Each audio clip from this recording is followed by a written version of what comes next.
This is a transposition of race identity look, right? Angelic humans look much more actually angelic. We're much taller. We actually have 6 appendages, 2 thumbs, an extra toe, and we're much taller and more fine-boned and that kind of thing. We come in all colors, right? All the skin colors, they were all, you know, created there to be first.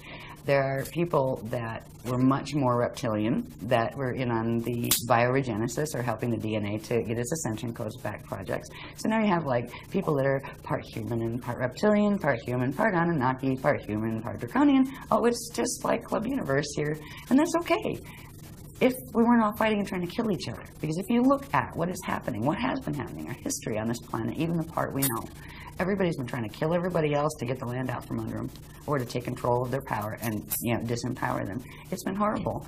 And this has been about race groups that hated each other, right? Okay, so you have 6 different races that are coming in for bioregenesis, and if you take them back to their home stations, wherever their ET places are that they're from, they hate each other. This one hates that one, and that one hates this one.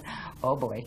And the agreement is nobody's going to hate each other. We're all going to be nice. We're all going to do the Christic thing here and learn to heal and let that go. And we're going to get our gene codes back. Yes, the good thought.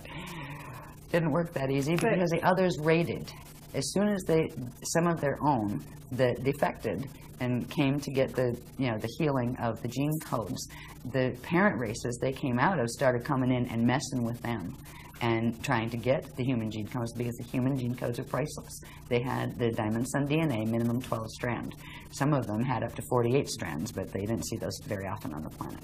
So it has been a fiasco down here, but the Earth allowed this to happen. The Earth, as a being, allowed as long as time as possible. It allowed itself to be pulled into fall, but it will take the path of Kali Rama step back. It will not let itself be used and taken into as food into the black hole system. So Earth is cooperating with us. So we're at an amazing point, is what all this is about, an amazing point in human history, but also in galactic history. And the decisions we make now, still, even though there's these huge influences that do interrupt our free use of all of our abilities to do whatever the heck we want and manifest anything we want. Yeah, we're dealing with a planetary field here that's a lot stronger than our individual fields are. So we have free will within the parameters of the framework we're in. But there are still choices we can make. We can still choose which path we want to be on and take the steps that are a part of that path. There are things to do if you don't want your DNA to go 55 Metatronic in December of 2012. They're not that hard. There are some things you need to learn. There are some things you need to learn to do with your light body. You need to know what the hell a light body is. You know, you need to know some of these structures. Yeah, you don't have to know every part and label every part. There's not a test at the end of it as far as, you know, regurgitate the information. It's about getting the activations, getting your body healed enough to support your decision of the path you want to be on. It's like heart-wrenching because they think they're evolved spiritual beings, and maybe they were at one time or whatever, right, or in other dimensions they are, but you could just see that they've got no clue what they're dealing with. This is how Atlantis got to be what it was. It's that clueless naivety with a touch of arrogance added. Yes. That it's a lethal combination. You would think those would be an oxymoron. Yeah, you would think. Yeah, like they should repel like oil and water. How could one happen with the other simultaneously? But actually, it does. Yeah. Okay. I don't think you know it all. I mean, spiritual arrogance is a fascinating topic. That it's like a disease that goes throughout the community, and it's created a lot of problems with humans in between personal relationships, et cetera, and it comes in the strangest of guises. In other words, sometimes it looks like humility, but it's not. That's some of the most sort of insidious aspects of it. When it looks, oh my God, they're so humble and they're so sweet and this and that, and like they're the most diabolical character, and yet they don't even know it. Yeah. This is where, you know, and so you almost, it's funny because you can't get mad at them because they don't realize what they're doing. Mm-hmm. At least that's been my dilemma, you know, with some of these people, you know, and I my heart goes out to them because there's a being there who thinks they're doing the good thing. And probably more than one. Yeah, right. Yeah, right. Well, the other ones don't think they're doing the good thing. They know they're not, but yeah, they're doing a good job. Anyway. Is it plugged in? Yeah, I'm good here. We're all hooked up. Okay, so let's begin again. All right, we're on to a part now. We were talking about the distortions in the planetary grids. I'll put this on just to start that sequence, actually. This is just a little, both pictures put in one, where it shows the natural plane of a solar system the way it should be with the solar symbiosis, and it shows the twisted mess that our solar system is in, and up here shows the twisted mess that our planet is in as far as the grids and those things. Now, this information is built on understanding the base structures of what the planes are supposed to look like. We talked about the larger structures that were maps of the cosmos that show the interactive gate maps built on the Cathara grid and all of that. We worked our way down through the probability structures and the galaxy and everything, got down to here.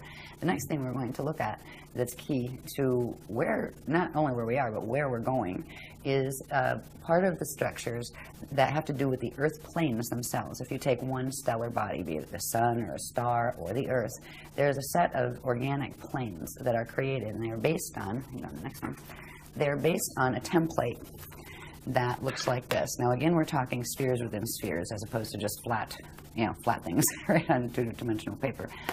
This is called a Partiki body template, or a Partiki body. It is the dark matter body. This is the part that science plays with the idea of dark matter because they can see something creating an effect, but there's nothing that's here in matter that is creating that effect, so they call the matter that you can't see that's obviously affecting that the dark matter. There is actually a substance that is called dark matter. It differs in certain qualities from the matter that you can see, and there are templates built on it. They occur in a certain stage of the creation process, and they're all interconnected with the other structures we've seen. The dark matter template is actually the elemental command template. It is where things like atoms actually first start and where they're actually manufactured before they come into materialized form. And there is in the natural organic structures, the dark matter template has what are called 15 gelesic rings. They're called hydrogelesic rings. So you've got the rings are the spaces between the lines, and the bands in between the gelesic rings are called crystal spans. Or it depends on what level are these spans or rings or what. Because we got rings and spans and a different level of manifestation. They're called shields and fields. So you can think of it in terms of the fields of the rings and the shields of the crystal structures around them. This template becomes important in understanding when a materialized body, such as the planet, because this would be the point that would correspond to the planet's core, and there would be certain dynamics in that core of the template that would materialize in atoms and in atomic structure as the core of the physical planet. The core has what is called a prana seed in it, and we had this whole long series of graphs explaining how it got there, how that grows and becomes what the template becomes what it is, and the purpose of the prana seed. The prana seed is supposed to open and close and spark when it does, which generates quantum, but also allows a direct flow of living energy between the dark matter template and the light body, spirit body, and atomic body structure. And that flow keeps the circulation going. When the prana seed, when something goes wrong with the prana seed and it is forced to close, it actually locks up, and that blocks the flow of energy into the dark matter template, and that starts what's called the Bardo process, or the death process, where ring by ring of the matter starts to pull away from the dark matter template, which means it starts to lose its core form-holding blueprint. Now, the sun has just gone through that on the 25th of March of 2007. And so it's in the process of having its rings pull away. The rings start pulling away from the inside, going outward. And I forget what ring we're on now, ring 3 or something like that. Something. 2022 is ring 15, and that finally pulls. There is a gamma burst that comes from the core every time a ring fully releases. So far, they haven't done anything where, solar flaring or anything. That could change. When it comes to a planet, this becomes very interesting, because in this template, and we'll see what it looks like in relation to the planet in a minute, but in this template, those 15 gelesic rings are broken up into, or form into sets of 3, And each one of those is considered a plane. All right, so there are 5 planes, 1, 2, 3, 4, 5, in this 15 ring structure. Right? And each of the planes has 3 geodesic rings to it. This becomes important when we start to look at planet structure. When we look at the planet, and if you took a cross-section, you have the core of the planet, then you have the mantle levels, and you have the crust, then you have the atmosphere, and all the stuff that goes up to the magnetosphere. Right? This template is actually the key to understanding what is where. And there's some very interesting facts that go with each of these geodesic areas, because certain areas have certain characteristics. Not only of matter, like certain areas are liquid. That's why we have like liquid core. There are certain bands, number 4, 5, and 6, will actually be liquid aquifers. They're called aquifers. And there are, when we see this in relation to the planet, we're looking at just one dimensional level of one now. Each dimension, for example, a 3-dimensional planet like Earth, it actually has dimension 1, dimension 2, dimension 3, and what is called its density template, or its density body, which would be the catheric level. So there's actually 4 levels. It would be 4 embedded templates. One, like if you take 1 and then times it by 2, that would be the next size, times it by 2, the next size.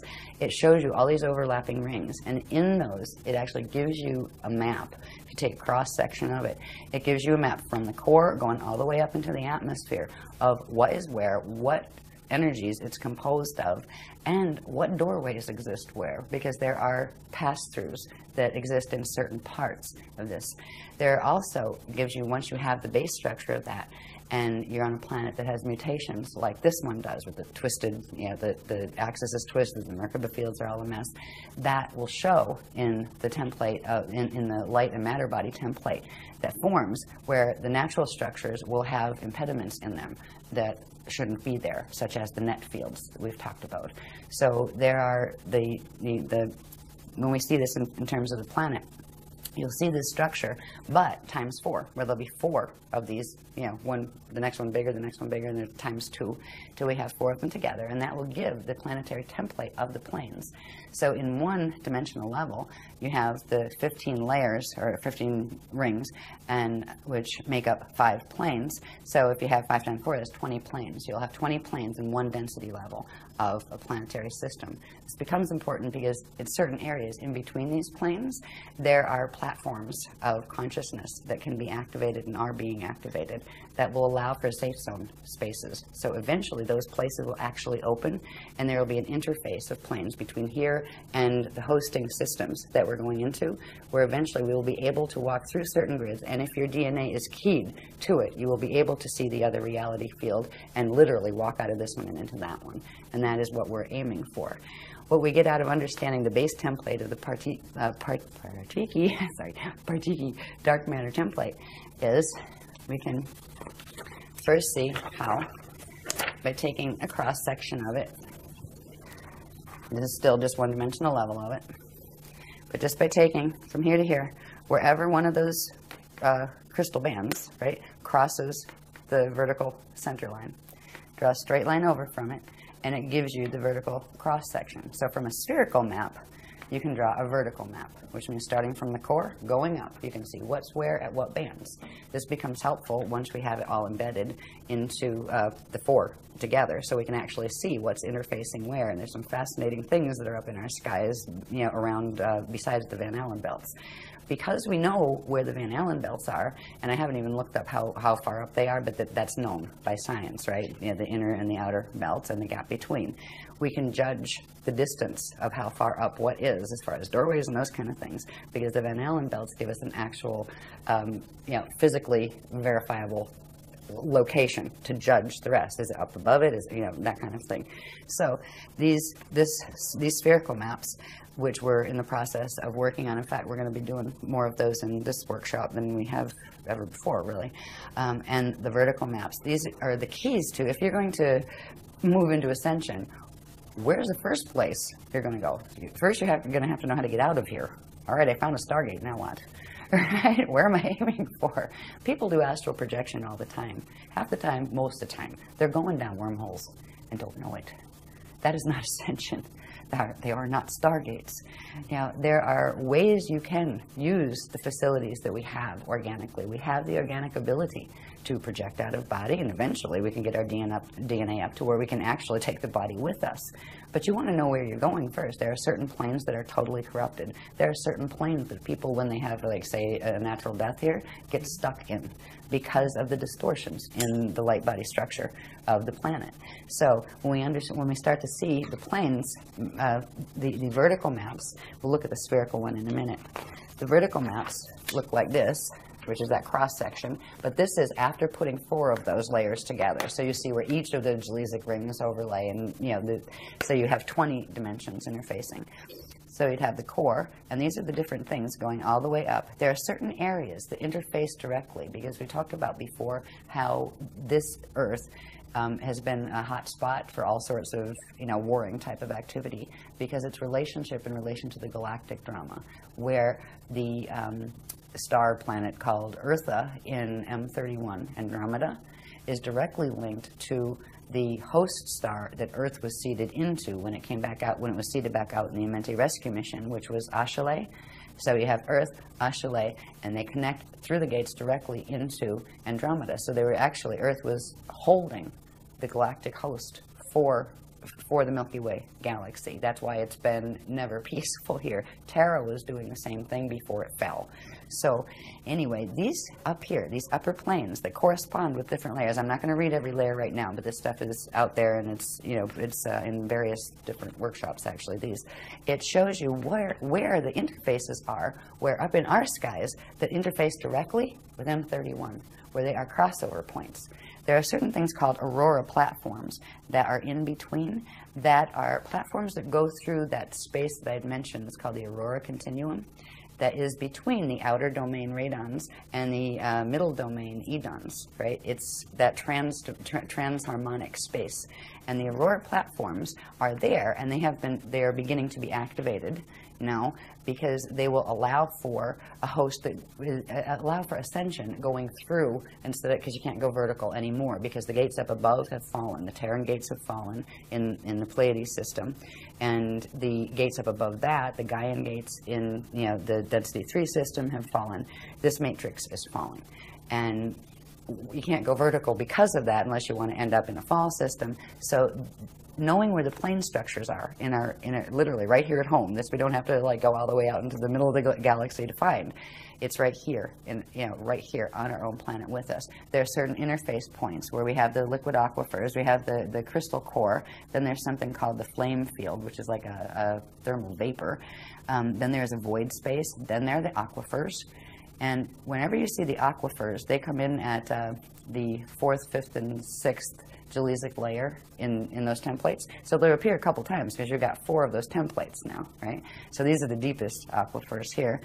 All of the aquifers will have these passageways, these natural passageways that are partially in the aquifer and partially in the lower mantle level above it. So there are doorways deep down there that you can learn to actually project through and eventually actually take your physical body through. There are what they call biomes in the middle mantle layer, and they are the crystal temples, and there are people who live there at certain angular rotation of particle spin. So we're not as alone on this planet as we think. There are negative aspects to some of these as well. They're not all positive, but fortunately there's a lot of positive ones. So up here, when we get up into the atmospheric ones, there are levels of the atmosphere, and again, we have where the Van Allen belts are, so you can tell which planes are in relation to where the Van Allens are, that kind of thing. So these are the projection maps. If we're going to learn how to first bilocate and then learn how to actually translocate and take our body somewhere, it's helpful to know where the heck we're putting it. Because when we get to the point where we can do those things, it isn't going to be like, hop in a taxi and say, hey, take me to plane 4 over there, right? It's going to be literally a visualization process, and at the speed of thought, your fields activate and bang, zoom, you're there. That's how fast you would actually go through the gate systems. You wouldn't go, okay, now I'm going to step in the elevator and I'm going in the gate. It doesn't work that way. It's instantaneous and moving at the speed of thought. So anyway, the planes maps are very helpful. They're going to become more helpful as we Okay, what about the Great Pyramid? Because it contains aquifer, as you're calling it. There's a liquid part of it in which you can supposedly ascend through, and they used to use it as an ascension chamber. They used to use it as a wormhole chamber. I remember that pit, the alligator pit. Okay. Yeah. Is there more than one, though, Yes. in the Great Pyramid? In the Great Pyramid, I'm not sure. I remember a big one. I just have like pieces of the cellular memory from times when I was there. Yeah, I was a female that hung around there on occasion until they killed me. I do have incarnational memory with that. It's not one of my favorite places. Actually, the real hot spot they haven't figured out yet is Saqqara. Yeah.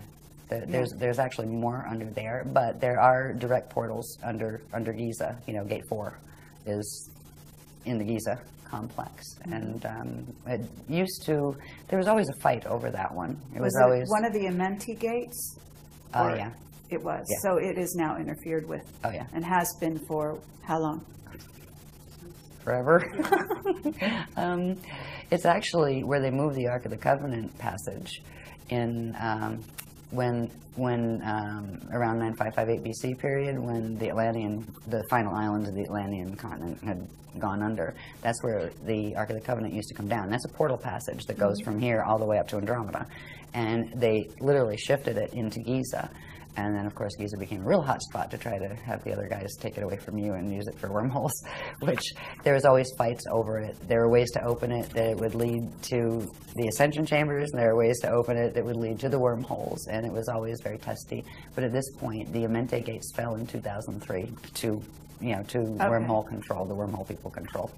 Which means the dark force, whatever you want to call them. I don't like to be insulting to them, but the self-serving ones, maybe, you know, the ones, FAs. We just use that, just, you know, fallen angelics, whatever. Okay.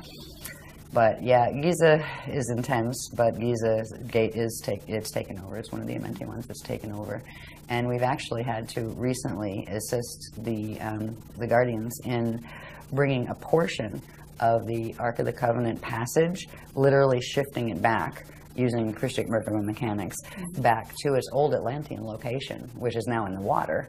But it can come, there's an area where it can come down through, so we had a trip to Ireland that had to do with that. Oh, wonderful. Yeah, so there is a portion of the Ark of the Covenant passage that is still secured. And that means there's a part of the race morphogenetic field that is still secured, that is not completely under control. If you read in the Voyager's books, it explains the things that are supposed to happen with the Ark of the Covenant and all of that stuff. Well, the blue flame that was coming down from Terra is now reversed, which means it's carrying the opposite, the reversed coding, which goes with the wormholes, because of what happened up in Density 2 and Density 3 in the last several years. So right now we are doing the silver flame activations, where the Guardians have pulled a portion of the race morphogenetic field, angled it, because it's still in the core, but they've angled it. So it's the passage that goes with it is no longer coming down there, so it won't receive the blue flame. It'll receive a higher level one that is called the gold and silver one flame, which is the one that actually allows the activations that will allow for the transharmonic as opposed to just harmonic activation of the fields in Ascension. Okay. So it's been very complex, like the dynamics. Yeah, okay. No, but that's good. That's very good information. I do want to ask you, at some point they're talking about a Stairway to Heaven having opened up in Germany, and I'm wondering whether or not that's also a false stairway, so to speak. I don't know, I'll ask. Okay. I'll set up the question, see what they say. Yeah.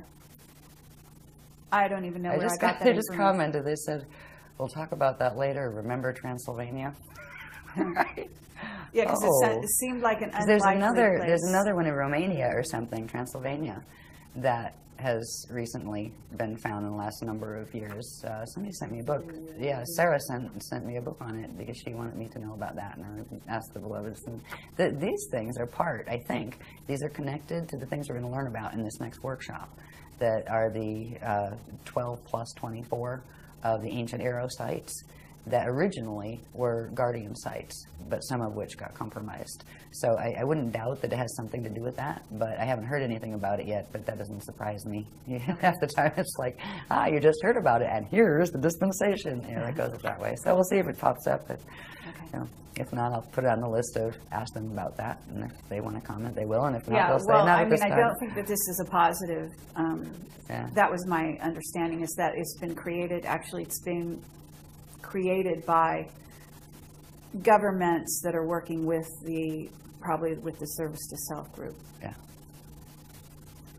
That would be my gut feeling on it too. Yeah. But I kind of put that, I call it file 13. I won't make a judgment on it until I get, direct from them or something, yeah.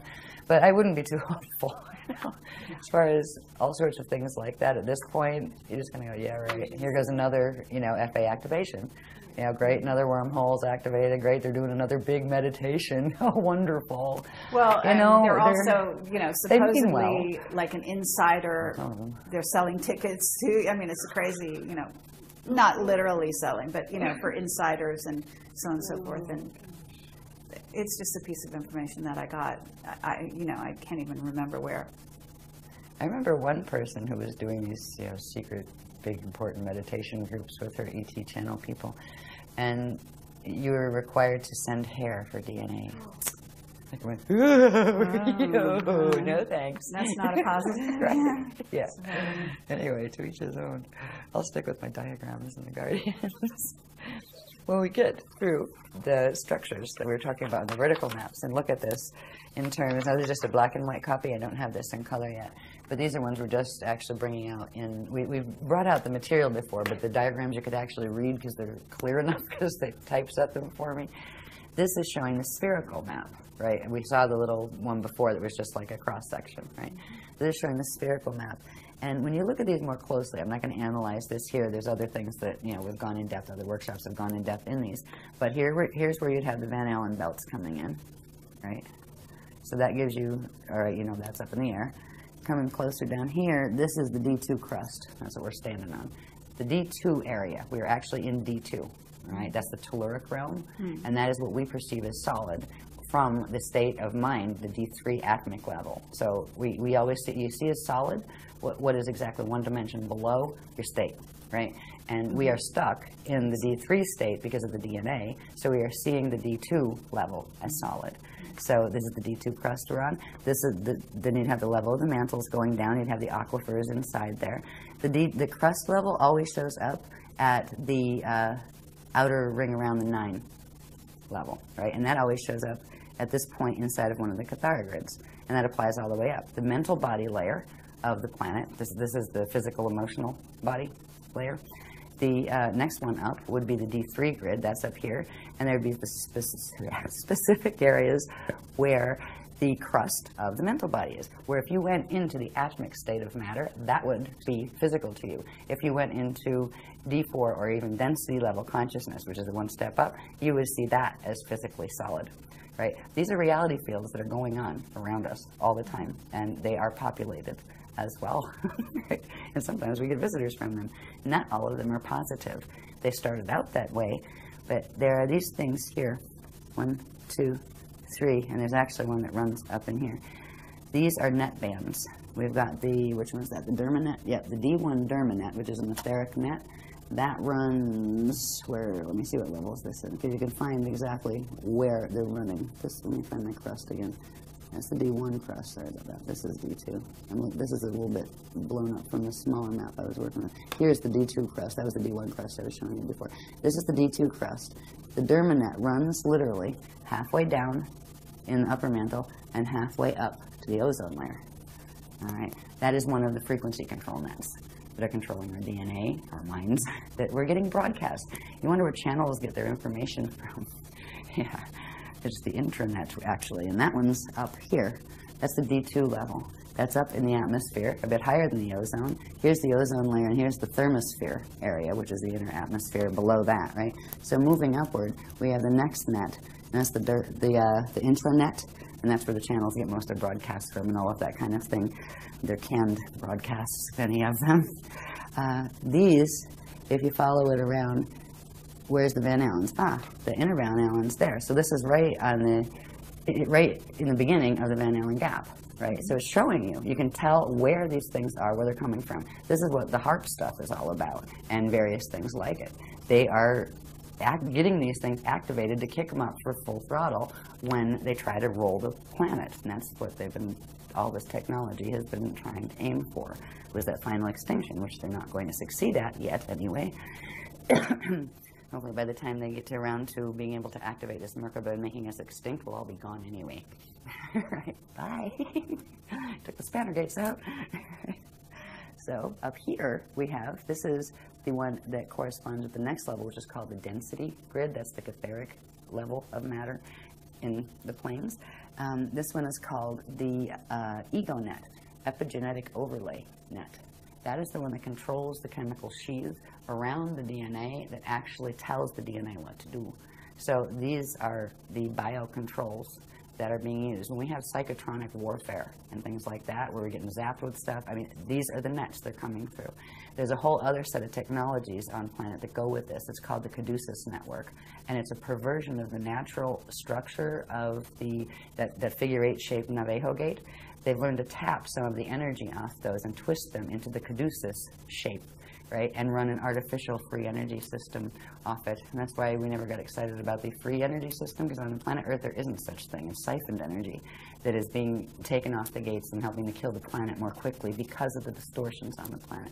So there's a whole bunch of information that we were shown about how these systems work, what the planet should look like, what the planes should like. We end up with more planes than we should have, because they're split. These nets actually split the natural planes, which means you end up with a regular one and a reversed one. The reversed ones are called hibernation zones, where literally whatever quantum of matter was there, it was put on reverse spin, so it disappears from here. It's not there anymore, right? It went somewhere.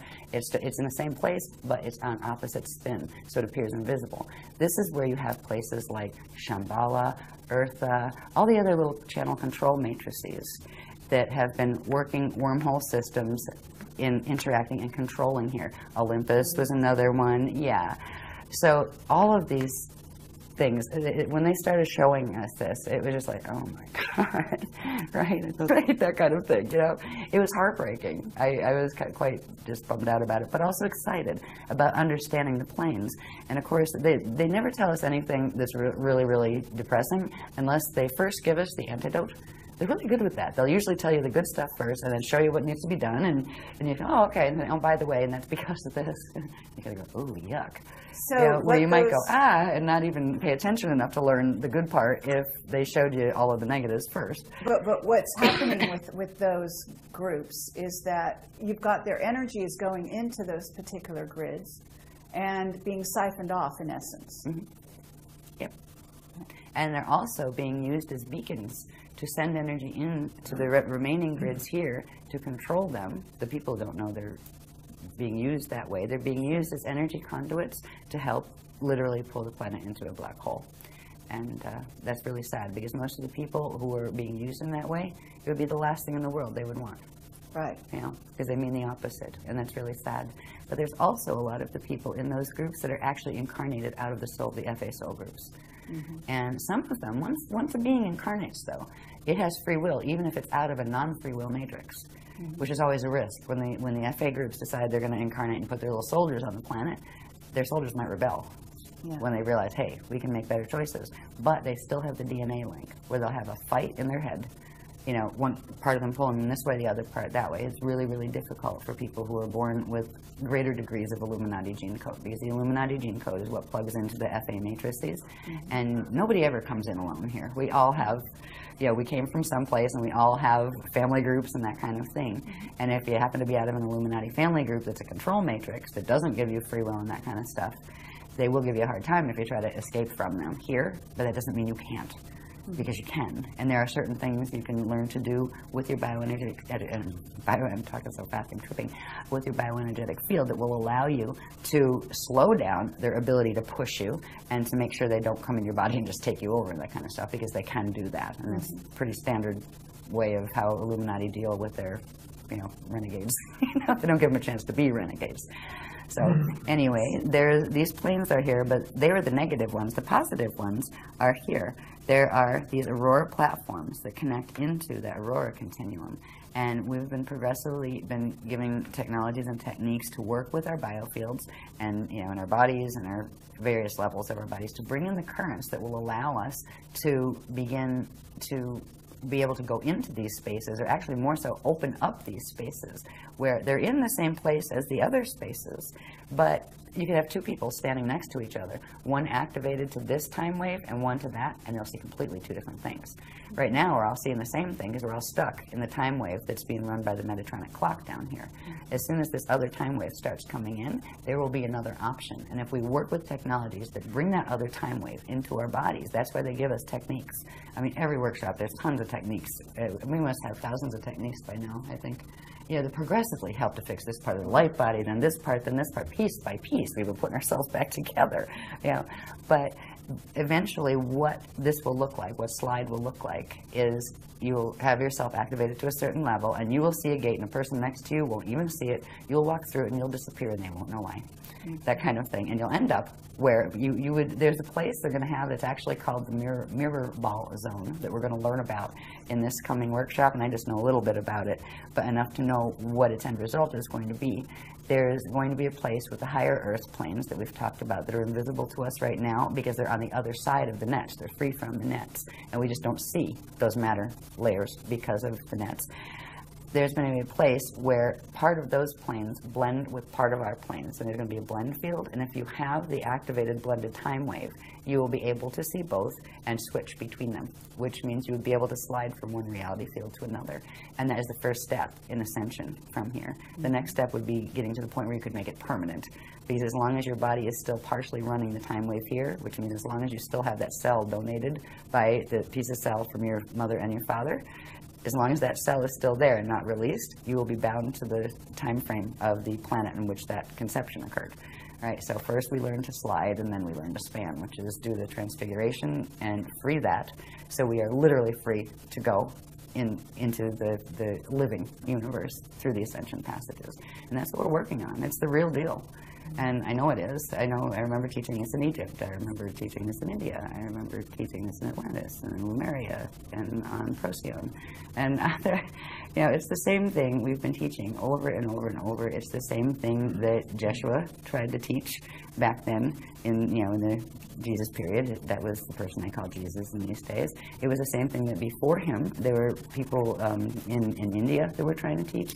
These are the teachings. They belong to everyone.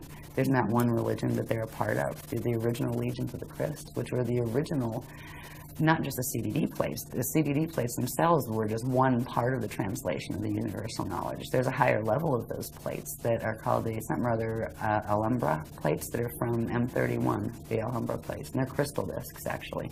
They're just starting to release information from those.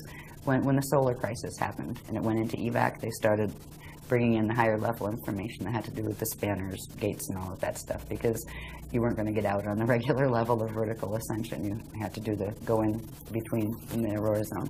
Okay, so it's fascinating. Actually, anyway. I do have a question about the CDT plates, as you call them. Yeah. My understanding is that these are actually physical, or at least they're in the 3D world here on the planet, and that originally those plates were in Hawaii. They're hidden in Hawaii. Is that correct? Not all of them. They're hidden in different places, but they would often take me to the Hawaii center they have. Well, through the Hawaii portal. It's actually the place they took me to is in the year 6,529 or something of Earth, but higher Earth. It's in the higher Earth planes. And before, when they were talking about it in the books, they hadn't made the distinction between the lower Earth planes and the higher yet. That came much later, after we had things like this to show, what switched in what direction. But that's where they were taking me, and it was in those experiences that they allowed me to hold them. So I actually felt them and knew they were real, so I didn't think I just dreamed it, that kind of thing, because I knew, I was like, I'm dreaming about it. No, you're not dreaming about it. You touch it. No, I didn't. Yes, you did. Did I do it again? Yes. Yeah, I haven't. I've had bilocation experiences so far with the crystal ones, the ones from Andromeda, but I haven't physically held one of those yet. But I'm excited. There's books that are supposed to come off those. The Kali Shatari book is going to be very special. It's the holy book from one of the holy book series from Andromeda, and they're holy because they explain our relationship with Source. They explain the paradigm that all of this is about, and this belongs to everybody. You can take it or leave it, but it is the way the universe works, and you can work with it or against it, and there's no big God that's going to get mad at you. If you do something a different way, or you go in the opposite, if you act in ways that are opposite to the will of Source, which was a loving will and giving free will, the universal matrix itself, just the energy dynamics it's set up on, to be eternal, will give you consequence to action. And if the worse your actions get, the worse your consequences are going to get. And if you end up with yourself in a black hole and you're going to go in space, dust, return, it isn't because God did anything to you. It isn't because somebody else did. It's because you got yourself a bit twisted in how you were acting, and you were getting the feedback. What goes around comes around. What you're putting out, you're going to get back. And there's nobody that can buffer you from that. You can, pray and do 500 Holy Marys, and it's not going to fix that. It's being able to hold the frequency, use whatever frequency you're holding, and however you're acting and thinking and acting, like conducting yourself energetically, will be the consequence you get back. And there's really nothing that can stand between you and it. And that was the agreement coming into materialization for everybody the first time they came in from the God Source consciousness field. So there's no big, bad, angry God in the sky, which is nice to know. It's a relief after all the religions telling us there was. These also become flat maps, which of course would be maps like you would get, at the store, right? It's a globe and turns flat, and they do have the Mercator adjustment, for the sphere kind of thing. So this, there's a lot on this. That's why it's a bit hard to see, but if you look closely, you can see it. This is actually showing where the old Atlantean continent was in the Atlantic Ocean there. It's showing where old Lemuria was, right there. It's showing a number of things. Here's the United States over here, right, in Florida down there. And here's Africa and Europe and stuff up here. All right. Now, these things here are interesting. This is the equator line, right? Now, if we look up here at the sphere, right, there's a little sphere up there representing the globe. The staff line is the vertical line, right? And that would be the axis that it's rotating on, the planet's rotating on. And then there's the chamber that runs front to back. And then there's the rod that runs side to side, east to west. These are all twisted up right now, by the way. They're not, like east is not east, west is not west. And we're upside down, actually, in terms of the natural, the greater maps that our universe is a part of. We're actually, like for Eartha, for example, Eartha is still in its natural position in M31 in relation to the larger maps that's a part of. Its north plugs into the center points, and that's where those Cathara grids come in. The north, the top is north, is true north. Eartha in M31 still has its north in the north position. Our north is actually our south. We're literally upside down and then shifted 23.5 over. So it was 180 plus 23.5 shift. But to us, walking around on it looks like, yeah, that's up, that's north, right? So that's what we work with here. We went through a whole series of things that showed the twisting and distortion of the rods in the chamber. Where is the front of the planet? Where is the back? Where are the true sides, right? We have this thing called the Greenwich Meridian that everything seems to be based on. This has to do with there are natural chambers that should run front to back and natural chambers that should run east to west. And these are all twisted as far as the numbering that has been put on here. These triangles here would be, now if you took that sphere and flattened it out, right, there are 4 points on that sphere where those rods and chambers come through, right?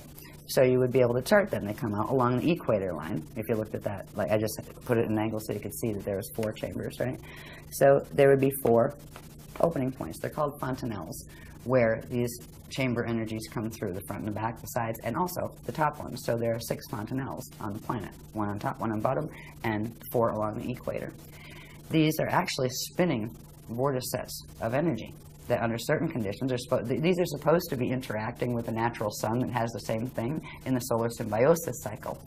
But because of the planet being twisted, they're not. The rods have actually been split at various times from, I think the first was around 540 million years ago, and this planet was reseeded, this solar system was reseeded 550 million years ago, all right, when the fall of Terra happened.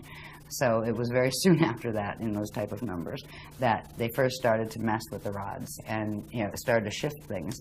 The movements of continents and things has had very much to do with people playing with the rods when they shouldn't have. They've split them. At first it was just splitting them up, right, where now you had 2 versions of them, and they split it up to the tropic of, what's up there? Is it Capricorn or Cancer? Cancer's up, right? Yeah. So they split them, and instead of running on the equator, there's a set that runs on the Tropic of Cancer, And then the other guys, I forget if it was the green, I would call it the green team and the red team. The green team are the Anunnaki and the red team are the Drags, right? The green dragons and the red dragons, etc. So we just use it that way, just to, instead of trying to, like, and there's like 20 on that team and 20 on that team, the greens and the reds, let's leave it at that. So I forget which ones did it first, but then the others pulled part of it over at a different angle, but on the same tropic Capricorn. So now you have these things, sorry, Cancer, and now you have these things. Here's the natural part. A third of the rods were left where they're supposed to be, and they still spin as they're supposed to. Then you have the green ones and the red ones. I think it's green over here and red over here, but it might be reversed. I don't have the color version. It's been a while since I taught this, but you get the idea. In between them, if you get one spin in one way, one spin in the other, it creates a sinkhole in the middle. You wonder how that continent that used to be that big isn't there anymore? That one right there. They sinkholed it, which means they literally get those going. It creates a field that literally dissolves the matter, right? Turns it into an oscillating wave and takes it somewhere else. They took this to a place. Part of the quantum of this planet is now called phantom Earth, because it has been taken into full fall zone. But we're in the net part, we haven't fallen fully phantom yet. And there's another part of the quantum of the Menti Earth that has stayed in the natural configuration, and that's called median Earth. And the higher Earth planes are part of that, are connected to that. We're stuck in the middle right now, and most of the grids are going down, while some of us are going, up as those grids go down. Bermuda Triangle has to be in that That sinkhole. has to do with the wormholes, actually. Okay. There's a whole set of wormholes. They call them the Phoenix and the Falcon wormholes. They're right off the coast down around here, like, is the coast of Florida or North Carolina? It's one of the Carolinas, yeah, right up in there. Then there's another set over here, the Lakastaki wormholes that the other guys control. The Bukhara control those on the west coast. Oh, this is a mess. What they've done to this planet is heartbreaking. But the planet as a being allowed it, because it allowed itself to be used as a nursery. It was used in a way where the angelic humans were appointed here, not just here either, not just on Earth, but they were created to actually be the Templar guardians of this time matrix. And the ones that were seated here were allowed to interbreed with certain races who entered the Emerald Covenant for bioregenesis, which means if they were losing their ascension codes to the point where they were going to go into full fall and they were going to end up not being able to even incarnate back into a body that had ascension codes, the races that went into that type of trouble because of the choices they made in their existence and their race existence, if they entered Emerald Covenant, we would literally help them get their gene codes back, and that's how we got in trouble down here, where there would be, we'd be allowed to intermarry and those kind of things, and children would be born, and the gene code would be brought back in the next generation, where it would lift their gene code. But what it started to do was drag the angelic humans down, and then everything is done on purpose to sabotage the angelic human ones, where they got our gate codes because our DNA was keyed to the stargates here, and theirs wasn't. They had only wormhole access that they would be brought through because it did not have wormholes in the beginning here. And they would be brought through on Emerald Covenant agreements. They could come through and heal. Earth allowed herself to be a place where this healing could take place. But the ones we healed took over. And right now you have what used to be an angelic human race and a whole bunch of other different races that look very different, right? If you interbreed something enough and shut off certain parts of the DNA in this one and turn up certain parts that are similar in that, they start looking more and more alike.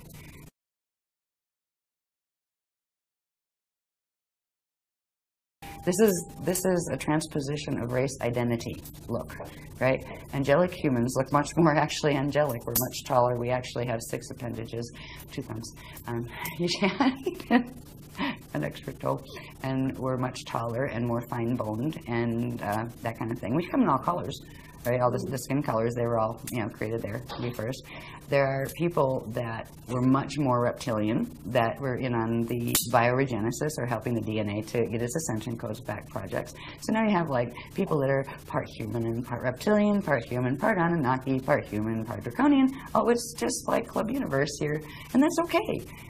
If we weren't all fighting and trying to kill each other. Because if you look at what is happening, what has been happening, our history on this planet, even the part we know, Everybody's been trying to kill everybody else to get the land out from under them, or to take control of their power and, you know, disempower them. It's been horrible. And this has been about race groups that hated each other. Right? Okay, so you have 6 different races that are coming in for bioregenesis, and if you take them back to their home stations, wherever their ET places are that they're from, they hate each other. This one hates that one, and that one hates this one. Oh boy. And the agreement is nobody's going to hate each other. We're all going to be nice. We're all going to do the Christic thing here and learn to heal and let that go, and we're going to get our gene codes back. Yes, a good thought. Didn't work that easy because the others raided. As soon as some of their own that defected and came to get the, you know, the healing of the gene codes, the parent races they came out of started coming in and messing with them and trying to get the human gene codes, because the human gene codes are priceless. They had the Diamond Sun DNA, minimum 12 strand. Some of them had up to 48 strands, but they didn't see those very often on the planet. So it has been a fiasco down here, but the Earth allowed this to happen. The Earth, as a being, allowed as long as time as possible. It allowed itself to be pulled into fall, but it will take the path of Kali Rama step back. It will not let itself be used and taken into as food into the black hole system. So Earth is cooperating with us in this whole hosting movement. Earth doesn't want to hurt any of the beings that are on it, including the ones that have hurt her. I mean, the Earth is an amazing consciousness. And I remember a couple times I was just feeling so awful about, oh my God, our poor Earth, what are they doing to our Earth, you know? And I could feel, and I got kind of like a verbal translation, because I have like this translator aspect to my consciousness that can take the direct impression. It said, don't cry for me, I'm all right. I'm choosing this path, I'm okay. But you need to be okay, and you need to help them be okay. And I was like, okay. You know, it helped, and I knew it was coming from the Earth consciousness, and asking me to raise my consciousness up a little bit more. And even though it looks like a horrible thing, and it's not a pretty thing, it's not pleasant. It would have been nice if Earth could have done her whole ascension thing, but Earth feels that this was the best she could do for the races she agreed to host, that she looks at all as her children. And that, you know, it's like if you were a being, you know, I call her she, she's really a he, she, it. You know, it's a consciousness field. It doesn't have gender really in that way. But the Earth loves its children. And if this is the best it can do, it doesn't want to abandon the children. They're going to fall. It could have shaken them off like fleas a long time ago, but it didn't, because it loves them. So this is an agreement of a very, very high order with a being that calls itself a planet, and a bunch of races that are trying to heal. It's just when you're stuck in one of the little bodies as one of the beings in one of the races watching it, it can look very scary or harmful or, you know, gosh, that's terrible. Yeah, very diabolical. Well, but this is an interesting dynamic to think about, which is that the Earth has chosen this path, the one we're talking about here, and allowing this, what you're calling an evac for the next 200 years, to allow the beings that want to get out of here and go other places to do so with their bodies or with just their light body. I think that is also a choice that we haven't talked about.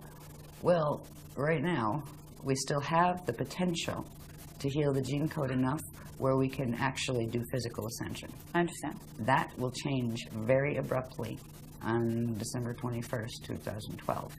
Unless we do stuff before the fact to stop what's going to happen in the planetary grids then. Because right now, the human DNA is keyed to the planetary grids, and the majority of those grids are going into the 55 Death Star activation.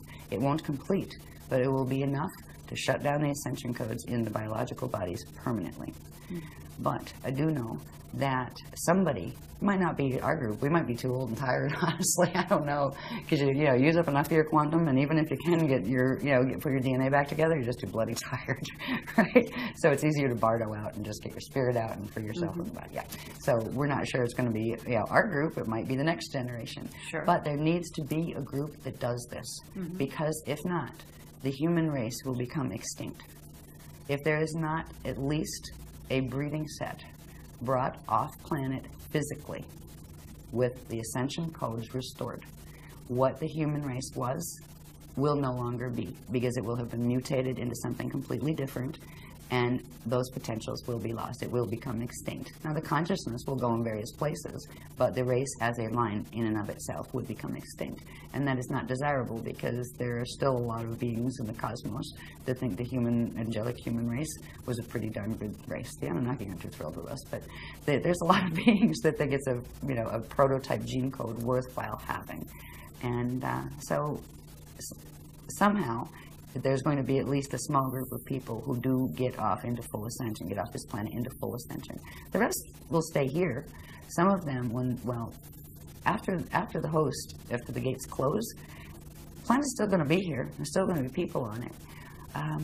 But it's going to become more and more obvious, if it hadn't already, that being here very long isn't going to be an option. So there's going to be a huge rush for who can get in the air the fastest and out of the solar system, because they're going to realize what is occurring with the sun. There's going to be a galactica but you're talking type about scenario. In that case, they actually their choice is only to go by a vehicle, physical vehicle. That's what they will try to do. The ones that who will end be up left. staying here, and there will be grid wars But over who has the resources. But to will there build be enough any ships to get off. positive groups? Any groups taken off by positive beings at that time?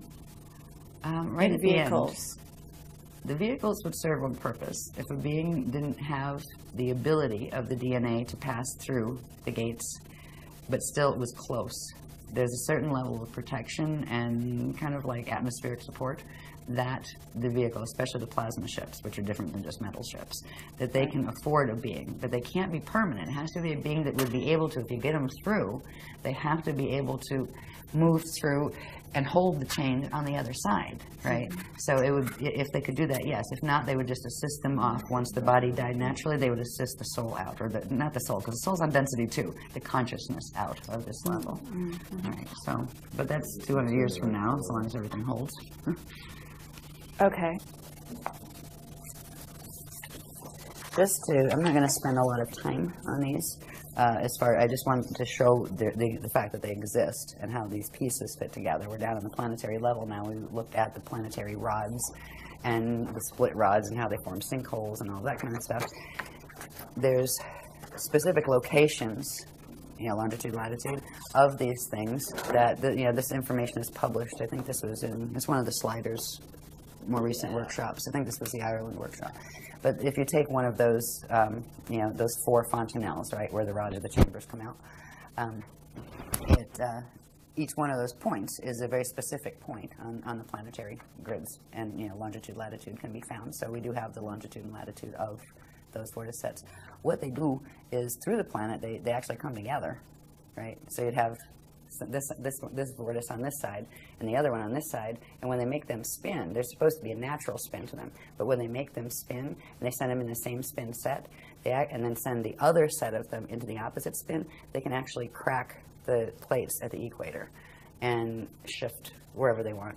They can turn one up this way and the other that way, and they can literally rearrange the plate structure, and they've done that before in small ways.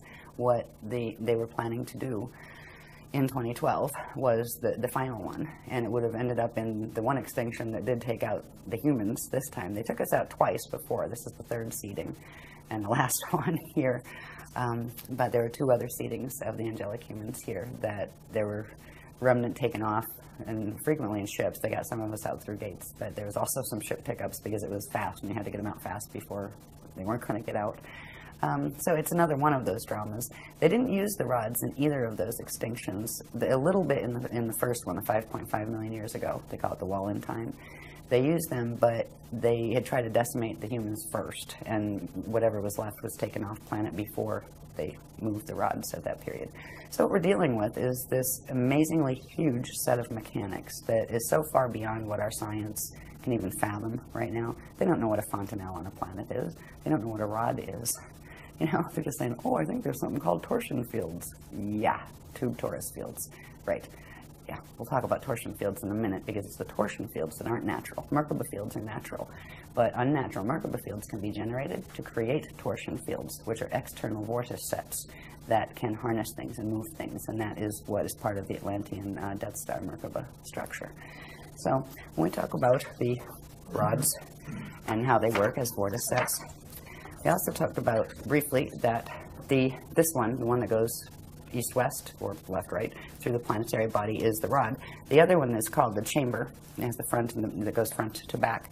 And that also comes out. This opens, this natural chamber at certain points opens. The rear part of it is referred to as the Bardo chamber. And at certain points in ascension, a natural process occurs where that Bardo chamber would open that allows for the different things to take place in a being's or a planet's body, that allows it to go into light structure so it can go through, gates and go to another space. The chambers are opening on this planet. They have specific locations as well. And again, if you turn this around, if you took this paper and bent it, where you at least have the circular part, you would see that this point and that point are directly, front and back from each other.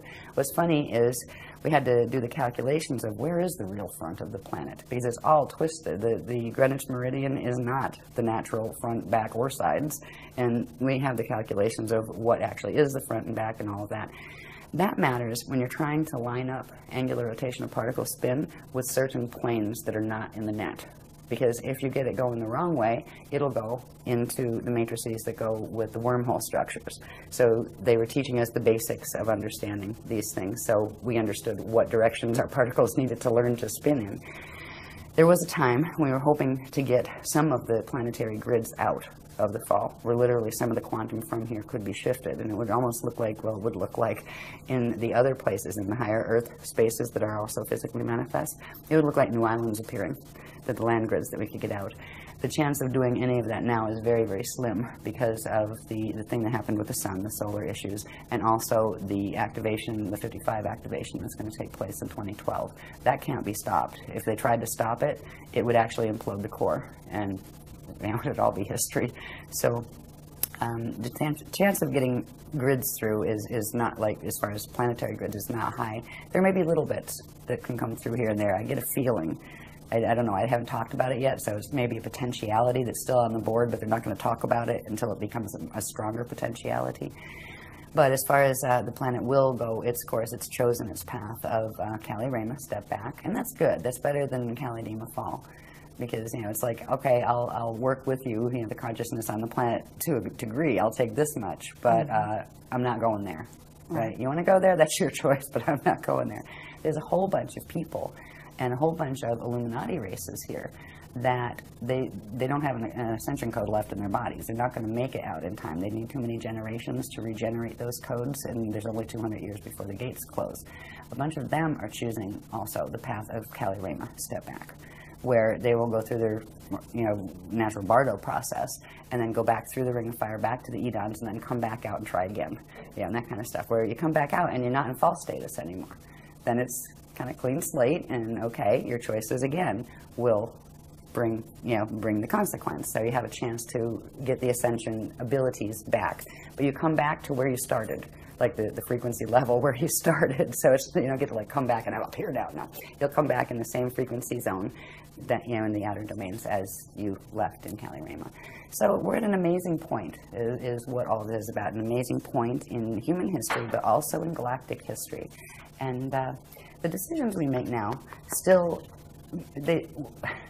even though there's these huge influences that do interrupt our free use of all of our abilities to do whatever the heck we want and manifest anything we want. Yeah, we're dealing with a planetary field here that's a lot stronger than our individual fields are. So we have free will within the parameters of the framework we're in. But there are still choices we can make. We can still choose which path we want to be on and take the steps that are a part of that path. There are things to do if you don't want your DNA to go 55 Metatronic in December of 2012. They're not that hard. There are some things you need to learn. There are some things you need to learn to do with your light body. You need to know what the hell a light body is. You need to know some of these structures. You don't have to know every part and label every part. There's not a test at the end of it as far as, regurgitate the information.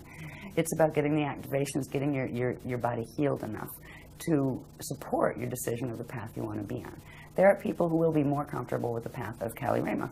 There will be more people who are comfortable with the path of Kali-Dima fall. Because they figure, heck, it's more fun, right, for now, right? That's okay. God sort of allowed in the creation, loved everything, created everything out of love, and imbued everything with its own power. They had the power to create as it chose. And we were given free will, but part of the creation was it would be an eternal life system. So that meant a set of physics boundaries were set in the structure itself. And that is what we play ourselves against. It's not God getting mad and sending you to hell. We send ourselves to hell, if we go in that direction. So we're at an amazing juncture in our history. These are just some of the gates, some of the gate locations. You're not meant to be able to read this. You need a magnifying glass for it. But these are the identified with longitude and latitude gate sites we know of so far, both the positive ones and the negative ones and the ones in between. And the list isn't finished. I have a feeling we're going to get some more this weekend. I have a feeling with the arrow sites. Yeah.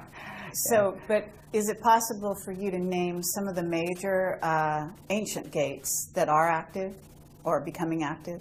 Well, one of my favorite is Machu Picchu. Okay. That's magical. Yeah, there's always a part of that stayed safe, even when it turned messy. We've gone back there 3 times. We've brought groups back 3 times. Let's see. Yeah, that's the only spanner that's been identified. Yeah, they didn't identify any other spanners, did they? No. Yeah, the spanners are those core gates. Yes. Yeah. Yeah, they've been still on, they will interact through a set of gates that are referred to as the Ark Hub gates, the Ark of the Covenant gates, which are they were an interface system that if a mente fell, they would still, hold the passages out. They haven't given the specific locations of the core gates yet, except for one that's referred to as Shalon 7. It's Spanner 7. And that is the one that's, it's actually in Mesa, Arizona, but it connects into Scottsdale and Phoenix. And we used to live out there. They had a secure spot out there. So so that's one. They're all over the place. I'll just read a couple here. There's so many, it's whatever. Okay, Bermuda there was fun. is a Stargate that's, of course, very well known in Iraq, at least one. Yeah. And that's is SG-10, that I think, isn't it? considered to be one of the gates of Amente that was taken over? Let me see. Which one was? I know Iran was. Yeah, which one was Baghdad? I'll just read them. The Amente gates and the ones that fell. You had SG-1 through SG-12.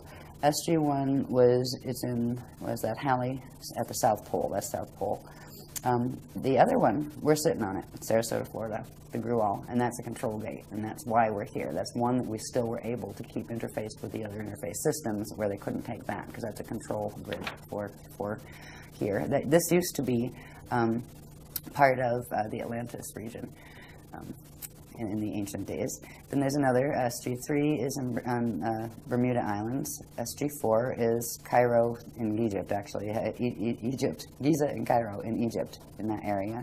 And it actually interfaces through several. It comes in through the big pyramid, Cheops, but it's also angled through into Cairo and into Saqqara and Philae, I believe, in those areas. So, yeah.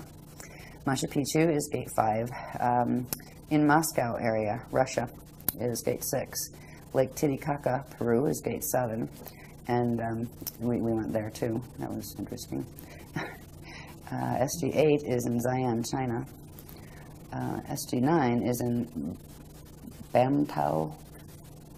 I can't even read, it's so tiny. Bamtao is in Tibet. We wanted to go there, but the grids weren't safe enough to do it. SG-10 is in Abadan, Iran. SG-11 is in the Vale of Pusey in England, and SG-12 is in Montségur, France, and we went there as well. That's where the Cathars were massacred. Yeah, yes. Remember that one, too. I was just there. Personally. Yeah. So they were the main Amente gates. Now, the gates that are using, there's a whole bunch of things also called Q sites, which interface with the gates. There's 12 of those, one for each gate.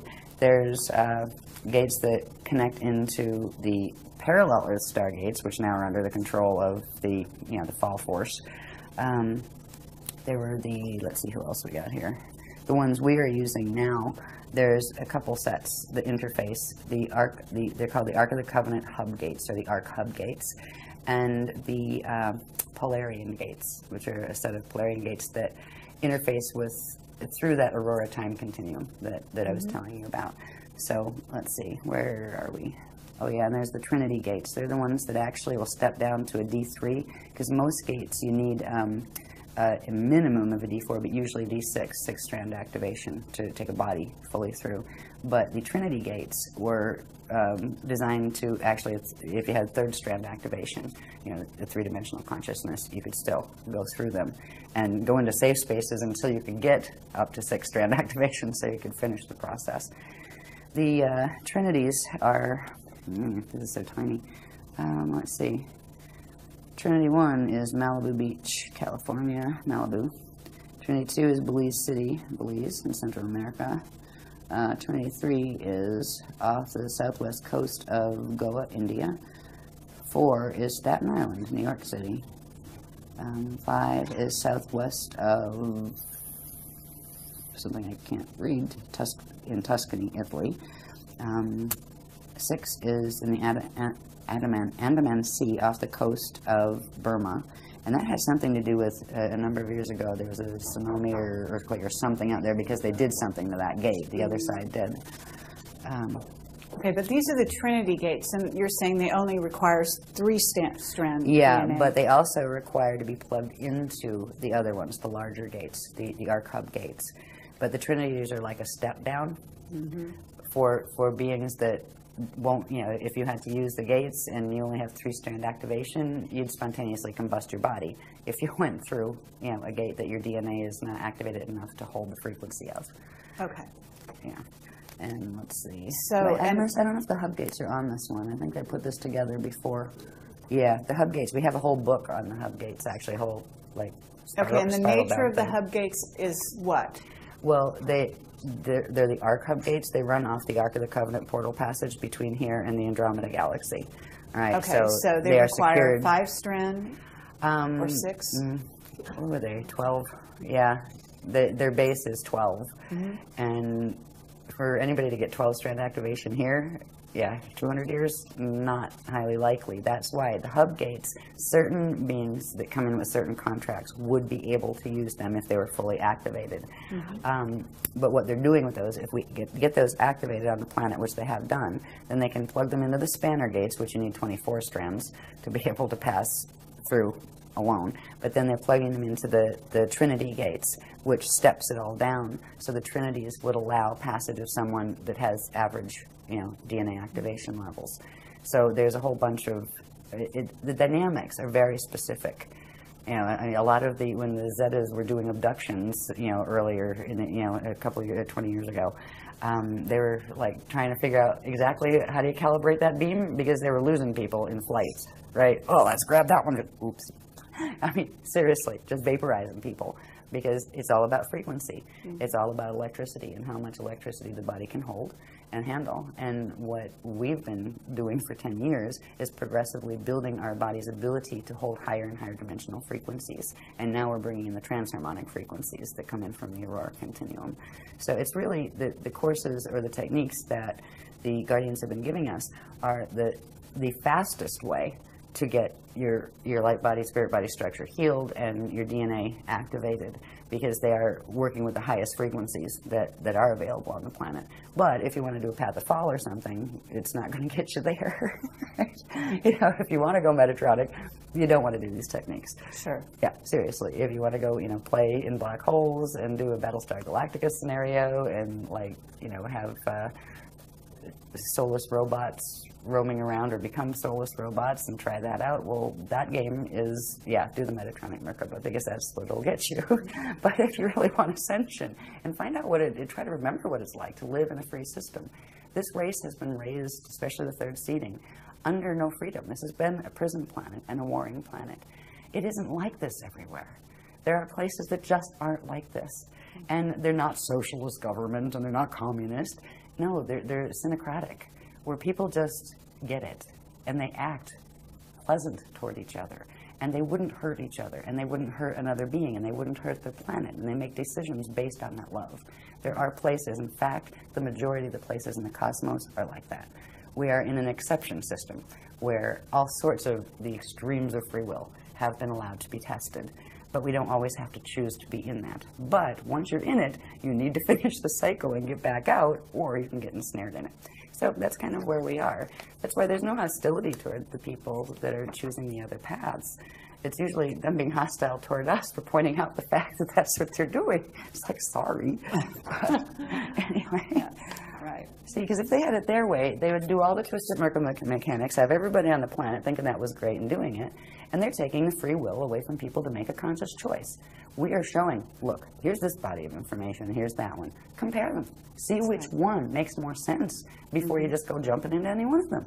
We tell people, go read that, go research that, sure, check it out. You know, if you're a little worried that its frequency might bother you, well, like run a Maharic seal and, you know, put a protection field around it and then check it out. You know, we don't tell people to avoid things. The other ones are like, oh, don't do that, oh, don't read that stuff, oh, it's bad. It's like, what are you afraid of? Seriously. And that's what it is. Because if you put the two main paradigms on the planet are the one coming through the Tothian stuff, the Paraclete order, that kind of thing. And there are two versions of it. There's the Anunnaki version and the Drac version, but it's really the same occult sciences. And they are teaching the Death Star Merkaba stuff. And then you have our stuff. If you put the two together, we have not withheld anything. We get it. It comes right through. It's given public. There's no quiet inner circle pulling strings. There's no, here, donate this. There's no, here, hand over all your possessions. None of that stuff. You know, and they like to say, oh, you're a cult. Why? Because we're giving power back to people. We're saying, here's what your anatomy looks like. Here's what cosmic structure looks like. Here's how this applies to this. And this is what the geometry should be. This is what they're doing. Just compare them. What makes more sense? If you like that one, go for it. You know? So, Exactly. Anyway. Now, one thing I would like to get through, I'd like to get through this tech, because there's a couple of things that are significant. But one thing, I've talked about the word Merkaba quite a lot. And again, it means moving light body, right? And there's specific structures to natural Merkabas and to unnatural Merkabas, right? A basic Merkaba structure, it's called the Biveka Merkaba, which is the smallest form of them, is a star tetrahedron shape, right? If you look at it flat, it looks like a Star of David shape. It's actually known as the Star of Solomon, not David. But, yeah, that goes back into the history of Solomon and David and Jesus and stuff. Yeah, and we are of the House of unfortunately, we're not going to Solomon, have not the time House for that. of David. That was Anunnaki. Right? Okay. Yeah, and that's all right. Anunnaki's fine, but, yeah, let's just keep the history clear on that one. Yeah, and I mean, I have some random questions that we can talk about at the very end, so Okay. just signal when that might be. Okay, I'm trying to get there. No, it's okay. You're getting we tired. got I some don't blame room. you. I'm getting It's okay. tired too. No, it's all good. Okay. Now, any of these structures, by the way, if people want to learn more about Merkaba, there's quite a decent section in the Cathara 2-3 manual, the Cathara healing system, but the 2-3, second and third level, we talk about these a lot. But anyway, this is the basic structure of them. And the classic Krishnik Merkaba will have an electrical top spiral, or at least in this universe, has electrical top spiral. Some of them actually have a magnetic top spiral, not in this universe though. But they'll have an electrical top spiral and a magnetic bottom spiral. The electrical one will spin clockwise and bring electrical energy in, and the magnetic one will spin counterclockwise and bring magnetic energy up and out, right? So yeah, the two cones do not spin in the same direction, all right? That is the big difference between a Death Star Merkaba and a natural Krishnik Merkaba. The natural Krishnik Merkaba will always have one of the spirals going in one direction and the other one going in the opposite direction. Whereas with the Death Star Merkaba, they will take one set. They'll tell you you have two Merkaba fields, one Star of David shape and another Star of David shape. You spin the one Star of David shape this way and the other that way. That's the same spin spiral set. That is a phase-locked Merkaba. That is a Death Star Merkaba. And they're combining it with the one from the parallel universe to make an unnatural blend between the particles over there and the particles over here to drag you into the Toro Earth time rip. All right.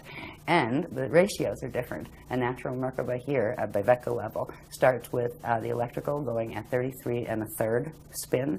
And it's, what is it? Rotations per trillionth of a nanosecond, I believe, is what that refers to.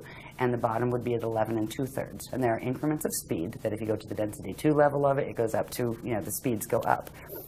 The characteristic one of the Death Star Merkaba is one of the numbers, is I think it's the electrical one, is 34, and they spin it counterclockwise with the whole thing, right? And the other is 21, which are numbers that are in the Fibonacci sequence. And the Fibonacci sequence is the anti-crystic spiral harness that is meant to harness the natural crystal spiral expansions, which we haven't even gotten into. So, I mean, we have all of this, I mean, you can compare this stuff, and it's just a no-brainer when you see it all together. No wonder they don't want a public discussion. Anyway. So, the natural Merkaba structure is that, and it has a specific speeds, it has specific polarity orientations. They call it a fin, right? Because when you're dealing with it, you're not just dealing with two cones. You're dealing with, if you take a three-sided pyramid, right? Two three-sided pyramids, one going this way and one, you know, the point down, one with the point up. So it's a star tetrahedron shape. That would, you know, be this shape. So there are, between male and female genders, there are differences in whether the top fin is pointing forward or the top fin is pinning, you know, going backward, and those kind of things. So we've dealt with all of that. We've got the polarity levels of them and all sorts of information on them. But what's most important is understanding, first of all, they exist, right? Just because you can't see them doesn't mean they're not there, and they're part of your natural anatomy. A Merkaba field isn't just a vehicle that you activate so you can go through a stargate. It's an organic part of the circulatory system of the cosmos and of your own interdimensional body. Everything has some form of a Merkaba system. All right. To see this a little more clearly, it's the same drawing. It just shows a little bit better the radial field. Around the Merkaba field, there's something called the radial body, and this is part of the light body structure. It has what's called the trion field out here. The rayon field out here as its outer border. It has in here what's called the trion light field, and in here it has what's called the Miage magnetic field, and that is the natural structure of a simple biveka Merkaba. Merkabas also have what are called shields. That's the deflection field that spins as like a shield. Just like if you look at the Milky Way galaxy, the pictures of it, it has that big disk, right? Well, they have a disk that's caused from their spinning.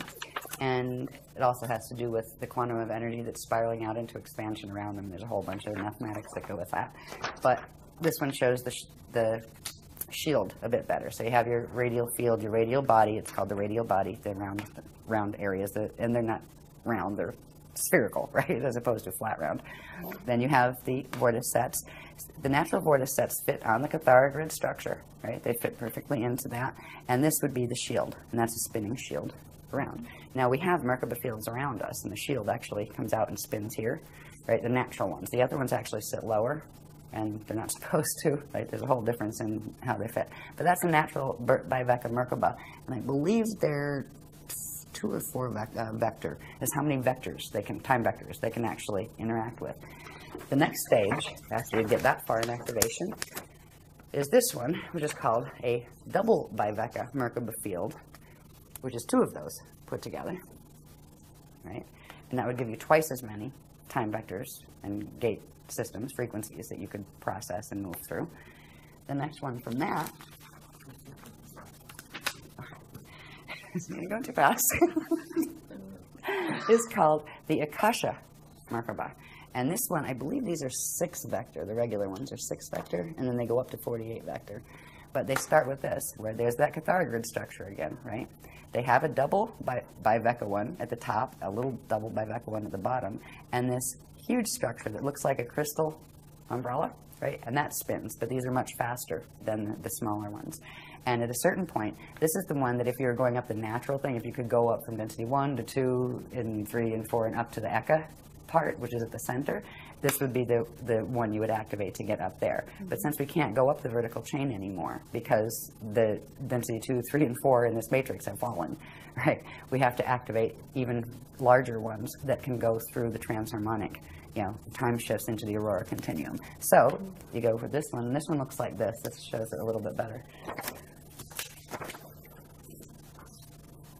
That's more of the structure of the single Akasha Merkaba, right? And all of these mathematics are very precise. And the way things fit together, the alignments on some of these were brutal, especially doing them by hand. God, right? So just getting the Cathara grids to fit together the right way to make those maps was brutal. And then you have all these other forms that are built on them. They have to align just right. So, they're very precise in their math. And what's interesting is the math is actually held in the picture.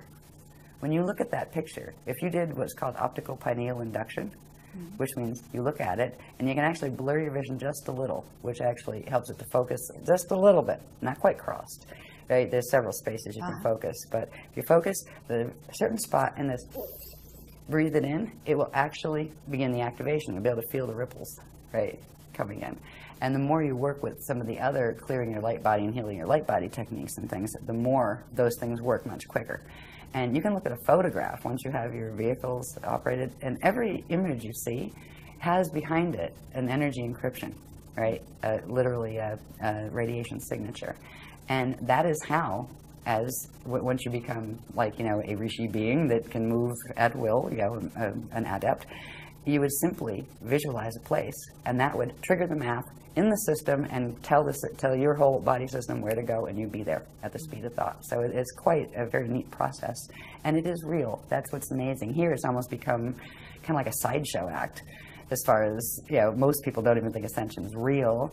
Some of the Bible people think the Ascension is real, and they're expecting God to inhale them up into the sky in the rapture and stuff, and like, good luck with that.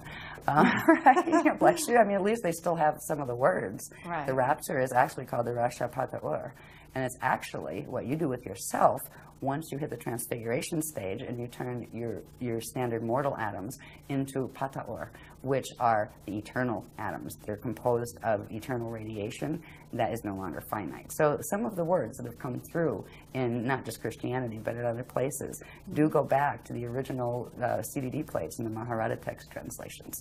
So anyway, that's the next level of Merkaba. That gets bigger. And then next thing, and we've been working on this for a couple of years now, I think. You have the one we just looked at, right? The Akasha Merkaba. And then you have another one pointed upside down. Put them together. Forms this structure. It's called the Christ Star Crystal Capsule, right? And they are spinning fields. And in here, I don't have it on this drawing, but there are energy systems that come out. They actually look like wings, but they're energy as opposed to not solid bird wings, right? So this is where the concept of angels and things has come up, through our history. There were winged human type beings though. But anyway, the next stage is the Christ Star Crystal Ascension Capsule. This one will allow you to go in certain places. You can enter certain levels of that aurora transharmonic field with it, but you can't enter completely. Now, to completely move through and be free from it's almost like a mathematical ladder that you can go vertical, you can go horizontal, you can go diagonal, but you can't do this, right? Right? In this one, you can do a little bit more of this, where you can go into the aurora continuum, but you still have more angulars. You don't have quite as much mobility of vehicle. The next stage, and this is what is needed actually to ride the spanner gates. If you were going to take a body out in a spanner, you would need one of these. They go from 24 to 48 vector. And these were just starting to activate. We activated the first one. We're beginning activations of the first one. And again, let's take two of these, right? Put them together and it forms a capsule. The one capsule goes along with what they call the Stardust Blue activation set, and we did that in the last workshop. And then the next one that we're going to do in this workshop goes with what's called the Starlight Gold activations, and forms another one of those. So you end up with two of these in the same place. And then there's one more activation, and these are all part of what's called the Silver Seed activation, the Silver Seed Awakening. We'll activate this huge one around you. That is the one that this can tumble in any direction, while this tumbles in any direction, so you can actually go in any direction in the aurora continuum. And it also does other things. There's also the structure of the crystal temples that we are assisting the guardians in activating on the planet at key sites, where they literally form, and if you have your DNA coded to it, eventually you'll be able to see them, and you'll be able to walk into them, and somebody standing there that didn't have it would see you walk and disappear. Where'd that person go? Did I see I thought I saw a person there, right? Where you would see the structure, and you would know it was there. You'd see it like as an oscillating thing in the air. You'd walk in, breathe, and go, yes, hi everybody, I'm on the other side now. Well, meanwhile, anybody behind you be going, where'd that person go? I didn't see them, I mustn't have, right? So we are beginning to activate these, not just in our personal bodies, But the sites that were key to, the natural gate sites that were key to activating these, like when we do the grid work here on the beach, we started activation of one of them last time. We're going to do the next one this time, so we'll have the double one here, and I think we're doing the initiation of the bigger one here. And then there are ways to spread that through the network, which we're going to work on here. We have these new activations coming through in this workshop that I didn't know about until like 2 or 3 days ago when they gave me the itinerary. They're called mirror ball activations. They're very, very interesting. They use the aurora continuum frequencies. And we are beginning those activations that will actually trigger these remote when you activate what are called the ancient arrow sites. And we're going to learn about that in this workshop. But it's like a blanket frequency that gets transmitted where all of the sites that are keyed to activate this type of transharmonic doorway will simultaneously activate. So that will be done during this period. That just came in. I didn't know that. Sometimes I go, I'll be talking like, and then the line comes in, right, and they go, thank you. I didn't know that. So this is what we're working on. This is the kind of Merkaba you do not want to activate. That's that twisted one with the same spin spiral set. It snaps its connection off to its natural center point. It can't build into those forms at all. It is very limited in frequency. It is I believe they end up as 5-dimensional or sets of 5-dimensional. They're based on like 5s, 10s, 15s as opposed to 12s and the natural codings. This is the Death Star Merkaba, and what did I say here? It creates an inorganic torsion field, which is that tube torus net field around you, and it also creates this yin-yang flow. You know the yin-yang symbol? I used to like those too. Thought they were cute. Oh well. They are the classic sign of the tube torus. If you look at that, it's the constant recirculation of energy. It's a closed energy system, which is what these are. They're closed from bringing in this circulation from source. They're closed from allowing something to circulate back out. There's no inflow and there's no outflow. They've got a set quantum that's at the core, and they will burn out if that quantum isn't fed. And that's why these are used, that the torsion fields that they generate are used to suck energy off living things, to draw them into their core to keep them going. They are vampire machines. And the beings that run on these are vampires. They just don't have big teeth and suck blood. They suck energy instead. So that's another difference between them, between the styles. I'm not going to go into all this heavily. I might as well. All right, I'll finish it. I'm just, all right. I was going to say, I'm sick of looking at these. But I just got a nudge. Just finish it. Just finish it. Okay. This goes along with the Death Star Merkaba. Again, you have that bloom of doom configuration that pulls the Cathara grid into an unnatural, skinny, elongated configuration that does not have 12 gates on it, and it creates the bulging in the field. Look at how humanity, we're supposed to be long and lean, right? It's a struggle to stay long and lean on this planet because there's this weird thing that happens in here where it's like, I've felt some of these when they start when some of the Metatronic activations happen in the grids. It almost feels like somebody grabs you in the middle of your spine this way and goes and pulls them and compacts them together, because that is what this thing does. It compacts the energy inside of it and squashes it down. That's why the Earth actually has the bulge around the equator, because it's being squashed, right, pulled in. It creates that poison apple field around you, and our fields would look just like the planetary fields with this, and this is what they will stay as unless we do something to change it, and that's why they're showing us this, so we say, maybe we should do that. Yeah, let's change that. In here, like, you can forget the sun part, but again, you would have the torsion field net around you, and that would be controlling your horizontal, controlling your vertical, like that twilight zone or whatever. It wasn't twilight zone, it was outer limits, I think, that used to say that. And you would have the closed circulation system. This is a system that actually is cut off from the flows of the spirit body. What it does is it takes a portion of the light body quantum and twists it in reverse to create a false spirit body. So there's two flows, but it completely blocks any inflow from the actual genuine spirit body. And it traps the consciousness, the part that's stuck in the atoms, right, from the rest of its own identity. And it's really just a really sick technology. And it also creates these, they call these the trumpets. this is a little picture of them, but where you have that poison apple configuration, it creates these big vortices up here. They're almost like satellite dishes, and on the planet, that's exactly how they work. And they move with the wobbles to pick up the signals coming from galactic core through the black holes, coming from the parallel system, and keeps us locked in. It's literally a set of satellite dishes. There's also a set that comes out here and here. It's a nasty machine. So we can undo this in our own fields, but it isn't something you snap your fingers and say, oh, I wish it away, it's gone. Good luck with that. While you're on this planet, it takes work, and we've been doing that work. Ultimately, what that mess is made to do is, remember, these are maps, for the final on the messy Death Star Merkabahs, if we remember that these Cathara grids interwoven, right, this is one Vecca system, right? We'd have our universe here, our parallel would be here. These are meant to link the parallels unnaturally, to force them together into a harness field, and that can be dragged and ripped out of its matrix and taken to wherever they're pulling it from. So this is what the whole purpose is. It's a feeding machine, and that is the Death Star Merkabah. And it's built. It looks like we talked about the light units that are built on the Vesica Pisces. It actually creates fields like that and then pulls those Pisces together into one harness. And it is a completely unnatural way. It just distorts and totally twists the natural laws of physics as they apply in the eternal life universe, and it creates a finite life one. And what it can do is temporarily sustain whatever is in it, as long as whatever's in it can feed off something alive, because it can't generate its own quantum. So it has to continue feeding.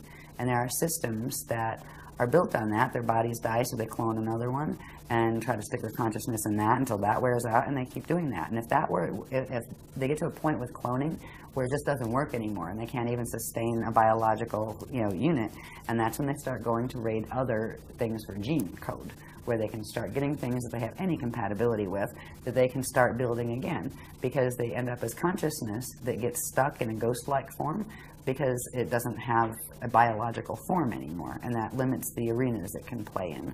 So some of them, do those games to save their race and give them back a biological, presence. To each his own, but that is not Ascension. So these are what we are teaching about to show how they're supposed to look. The other structures of those progressively building Merkabic structures, that is Ascension. That is what your fields are supposed to do. That is what the living cosmos is built on. Now, this stuff, let me see, what is most important? Evolution, right. Yep. Oh, this is just a little chart. This had to do with, this is a summary of, how many years of work went into all of these. It's a summary of, from the creation point, the stages of creation before you get to, this is the, re-evolution. When creation starts, and a being or thing or a cosmos or even an individual begins a new life, a new creation. It can be the creation of a new cosmos or an egg and sperm coming together to create the potentiality for a new baby to be born here, right? There's a whole set of cycles that happen. There's the creation and evolution of the eternal consciousness, and it works from the microcosm to the macrocosm. All right, we have the pre-Particai creation cycle, which is something we learned after this chart was made. They actually taught us these things and took us back to what happened before that, right?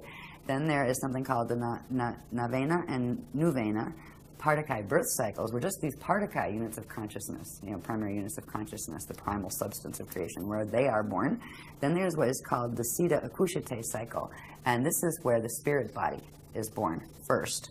And then the light-born cycle, which is where the light body is born. Then there's something called a star-born cycle, which progressively, these are different aspects of the light body, spirit body, physical body that are birthing, and there are specific cycles and time periods. Like if you're going to take the point of conception, for example, there's a specific point. They start with 12 seconds, then 12 minutes, and then 12 days after conception. What parts are occurring, and it ends up in the gestation of the baby, and then the baby coming out, and that kind of thing. And the life-born cycle, then we have the God-born cycle, and there's a series of, these had huge graph series with them, and huge explanations of, what the processes were. And finally, you get to the Christ-born cycle, K-R-Y-S-T. And this is that point, that still point of turnaround, where a being fulfills and activates all of its frequencies in its template, its natural frequencies, and is able to go into the Christ star vehicle and disappear from the outer domains and go back into the Adashi return domains in their Mashayahana body, which is that is the one that has gone through the Rashtrapata Ur, which is not that rapture. It's not somebody yanks you up from the, it's literally you've transfigured your mundane atoms or your mortal atoms into eternal life substance atoms. And you will hold the form of that body. That will be what you look like the lifetime that you do that in will be the form that you have. But it will be a form that you can choose to change at will. You can choose to have no form. You can choose to have your main form as being an orb, which is like, it saves on housing. Seriously. Think about it. If you just manifested a body when you needed one, right? Hey, I'll go interact there. I'll, be a cat today or whatever. But anyway, at the end, it starts somewhere, and the expansion cycles end somewhere, and they end naturally when they turn back around and start going back in towards source. And then there's the whole thing. If a being goes through that, goes through the Adashi return cycles, returns as whole with their full memory matrix. That's the difference between doing space dust fall and returning as space dust. Your memory matrix is shattered. You just, you're still precious to God's source, but you're undifferentiated units of consciousness. And when you go back whole, then you can actually birth as a star, where what was once, say, a being, a human being, can actually go through this cycle, and the next thing they will incarnate is a star. And that's a whole different level of evolution that you probably can't even put words on while you're in a human form, in these languages. But this is what evolution is really about. What Ascension is about is natural evolution, organic evolution. And that's something that this place is losing touch with hugely. And eventually this knowledge will be completely gone. They don't want this knowledge in fall systems. So they usually get rid of people who carry it. But fortunately, this is still a blended system. That's why we're still living and breathing and still trying to say, yo, let's call for the Christ Star train, whatever. Anyway. All of those cycles each had, this is a summary of the massive diagram sets just from that one cycle, just to give you an idea. This is just showing the star-born cycle. And each one of these was a full page with all explanations of all the pieces and parts and all of that. So it's just an amazing structure. The structure they have showed us, the processes involved with those structures, it's just, I look at it and just go, wow. I might not like the job because I'm exhausted because the workshops are always crazy with time and everything, and it doesn't go the way I wish it would as far as that. But look at this stuff. How could you not go out and teach that? I'm so grateful to know this because no matter how bad it is out here, no one can ever take home away from me again. I know it. I feel it. That feeling that I always had of that connection to God's source, it just went and expanded like, right, gotcha, right? No more fighting with those little God concepts and warrior gods and, God sends you to hell and what. Like, that's not the God I know, right? There's a feeling, a presence of that eternal, creative force, the God source, whatever you call it, doesn't matter. It doesn't care what you call it, right? That's a human thing. I have a question here because this star-born cycle, are we talking that, for example, the Pleiadians and Andromedans, have they gone through this? Are they still going through it? At what stage are they? The Andromedans that we're talking about, they're from Eartha and those guys. Mm-hmm. Well, everybody goes through this, actually. A fertilized egg in the womb goes through this. And it's right at this point, where's the dyad? Right here. At this point, the light body has grown this big. You got the physical body growing in the womb, right? You already have the spirit body that's already huge, right? That Lumiridana one with all the probability dominions, right? And like we're talking about a fetus here, grows to be a baby. And when the birth point happens is when this cell of the light body grows. Then through the process, they call it the birthday chart, through a very specific process of accretion of frequency, taking it from the spirit body into the physical form, bonding the spirit energy with the atomic form and therefore expanding the atomic form, the light body simultaneously grows. When it finishes that cycle, it will go into what is called the unici seed atom. It will become, the full core of the light body structure from which the rest of it grows.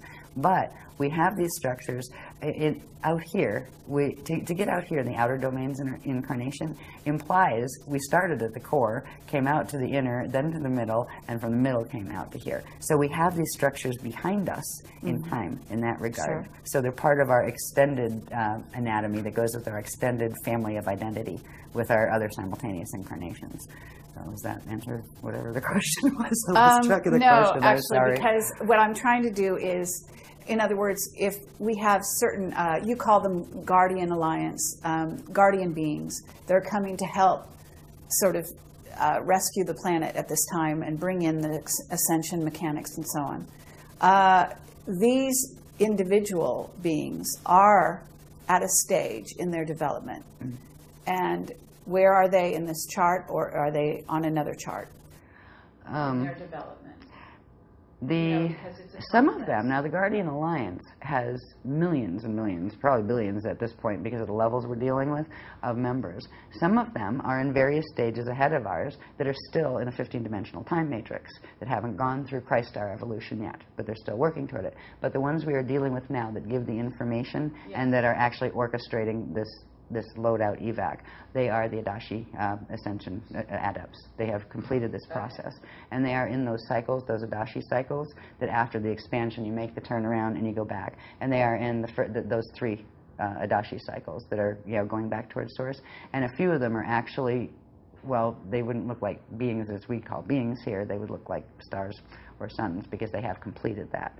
So it was funny, we kept having mission upgrades, right, where, okay, we're talking to this group, we had the general ones from the Guardian Alliance, then we had the Iani, and then when the drama escalated more, the Adene came in, and then the Adandrea, and then there was like 6, 7 upgrades, and then we met the Aquafarian, and the Bende Aquari, and the the Aqui and the Aqui-L, and these are the ones they've gone through the process. So because at this point, it's the only way to get off the planet is going to be using these spanner gates. So you can't actually teach somebody something like that. They couldn't just tell us what to do if they don't actually know it themselves. And it's kind of funny. It's like you can't give what you actually don't have. And it's, when I do the teaching stuff, when we come in, it's what I like about the workshops, even though I hate it at the same time because it makes it frustrating because I don't have my program to walk in with. But we all learn at the same time. Where the wave comes through, I learn it right there as it's coming out, right? Say, okay, they're saying this, right? And this is where I'm up in the room going, okay, it's this, and then have to explain it. We all learn it at the same time. But if you don't have a certain frequency in you, you're not going to be able to convey that frequency to someone else. So in order to, it keeps us all in a very interesting space, I find, where there's not some elite member that knows everything and walks around with their nose in the air and just floats on clouds and that kind of stuff. I learn it, they learn it, right? It just goes. I just happen to be the little drain pipe that comes through, but we all learn it at the same time. So it's all very, very even. There's not a hierarchy of snobbery. There's not a oh, I'm more spiritually aware than you stuff or anything like that happening. And I like that about it. Anyway, where are we? Where am I? Some of these I don't have to go back through. Oh. We have 7 minutes on this tape. Okay. You probably never ever want to interview me again. God, she never shuts up. I think there's no reason why not. Put it all out there. Well, it's a free workshop anyway for anybody watching the tape. Yes. Right. This one is just to point out. This little bit down here is just a micro version of those probability maps that we showed where the Milky Way was, where M31 was, where the parallel is. This is just showing that these configurations, actually, there's a microcosm of them actually running in our heads and in our bodies, so we're directly connected to them. There's certain vortices that connect us directly to certain spaces here.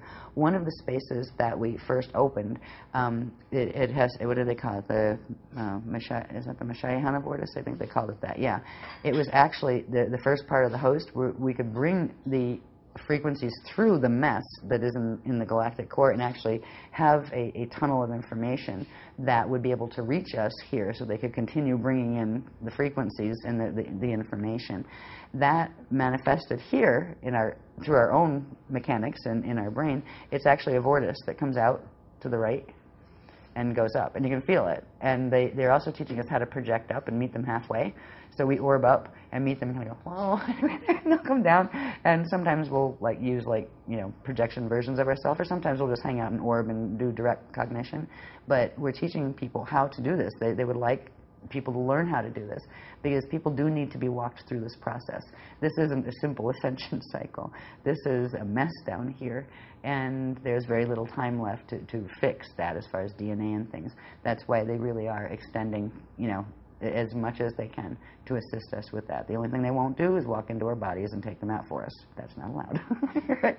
Just like they don't allow the channeling, where they won't come into your body and use your face and talk to people. No, because that can actually violate your DNA, right? Not to mention theirs. So it's just to show, there's lots more that showed at the time in that workshop, but it's just to illustrate that those maps and everything and the frequencies that are running there are directly connected right into our biology. They're wired right into our brains, right into our electric systems, as well as our subtle body fields. What the whole thing comes down to, really,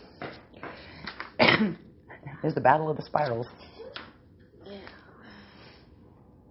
Okay, we've got 5 minutes. Then we can take a coffee break. Yay! Okay, can I do this in 5 minutes? 1, 2. Ooh, I might be able to. Yes. Okay, if I talk really fast. Alrighty. What we're looking at here is, again, the Cathara grid in its natural proportions, right? Which gives the mathematical proper proportions of eternal life, creation, whatever it is. Now, you'll notice there's this spiral coming out. It's a very specific spiral based on 45-degree rotations and expansions of the Cathara grid, which is the natural structure of expansion that a spiraling Cathara grid would do. There's a spiral of energy that comes out from the center, right, and expands out into creation. These are core creation spirals that begin the energy, feeding the energy out into the, what become the other outer structures, right? What you have over here is what is called the fib of no chi spiral. It's actually Fibonacci, but we call it the fib of no chi because it has no chi as a certain type of energy, right? It actually steals chi. Now, this is built on what we call the golden meanie rectangle, because the proportions of this are not divine at all. These are the opposite to sacred geometry. These are Metatronic geometries that are part of the Death Star system. The Fibonacci spiral, actually, it has to do with the Death Star Merkaba that attaches its core to a living thing, and then from there starts siphoning energy from the living thing, and it actually will expand out with the living thing, but at a different proportion. It starts with 0 because it has nothing to start with, then it goes 1, and then it eats the thing before it. 1 plus 0 is 1, so it goes 0, 1, 1. Then 1 plus 1 is 2, 2 plus 1 is 3. It eats the thing before it to grow itself forward. All right? What this does is it starts out with 1, at its 0 point, but it starts expanding out on 2s, where it goes 1 times 2 is 2, 2 times 2 is 4, 4 times 4 is 8, 8 times 8 is 16, 8 times 2, sorry, etc. So it goes in increments of 2. So there is a sequence, just like there's a Fibonacci sequence, and these are growth expansion mathematics. You can find them in trees and plants and things, and seashells, and if it's running the Fibonacci, you can tell it's a Metatronic organism. If we're eating Metatronic organisms, for example, plants or something, we are bringing more of that into our bodies, which means we are amplifying whatever Metatronic portions of our DNA that we have. And the same for the other spiral. This is called the crystal spiral. It's the natural expansion spiral, and it keeps going. Now, what this spiral does, and the spiral as a result of the various components of the Death Star Merkaba, is it comes out, right, attaches itself to the living thing. It spirals out. The living thing is actually, the living spiral is actually bigger, but here it overtakes it, right here, and harnesses it and actually pulls its energy this way. And that's where it starts using the energy and taking it this way into a smaller, tighter harness, and starts changing and starts compacting the Cathara grid, where it starts pulling it in to that other shape, and the sphere, natural sphere the big one would form, the crystal one would form, starts to become that thing that bulges at the thing. It's a vampire spiral. What we are looking at in the coming, between now and 2012, is Battle of the Spirals. Okay? Okay, we're going to have to stop right now. Well, we left off on the dueling spirals, the Eternal Life Crystal Spiral, and the Metatronic or Fibonacci Spiral, which is part of the Death Star Merkaba technologies. These spirals, again, are actually the core currents of energy that spiral out for the expansion of any form, be it the light body or the spirit body. These spirals come out from the core quantum, and the core quantum in the eternal life system is the infinite God source consciousness field.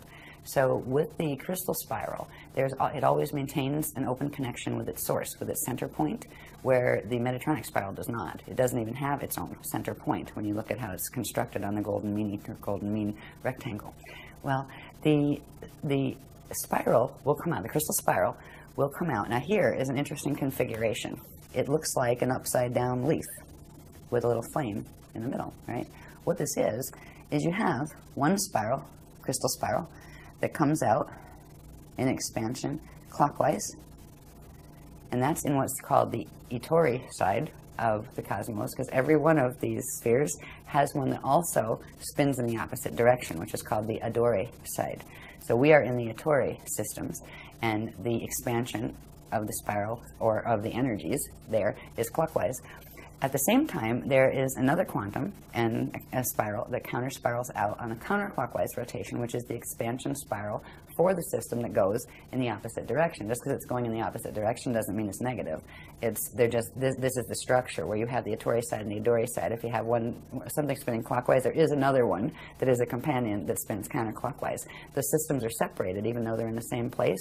They're on opposite angle rotation of particle spin, so they're invisible to each other. They pass right through each other. But these spirals are synchronized with each other. So the crystal spiral spirals out on they refer to it as the electrical spiral, spirals out on the clockwise, and then the more magnetic one spirals out on the Adore side. And at a certain point, they cross over and meet at this axis, right? And this is only shown a little bit of the expansion, like where it comes out from the center and does one round, same with here.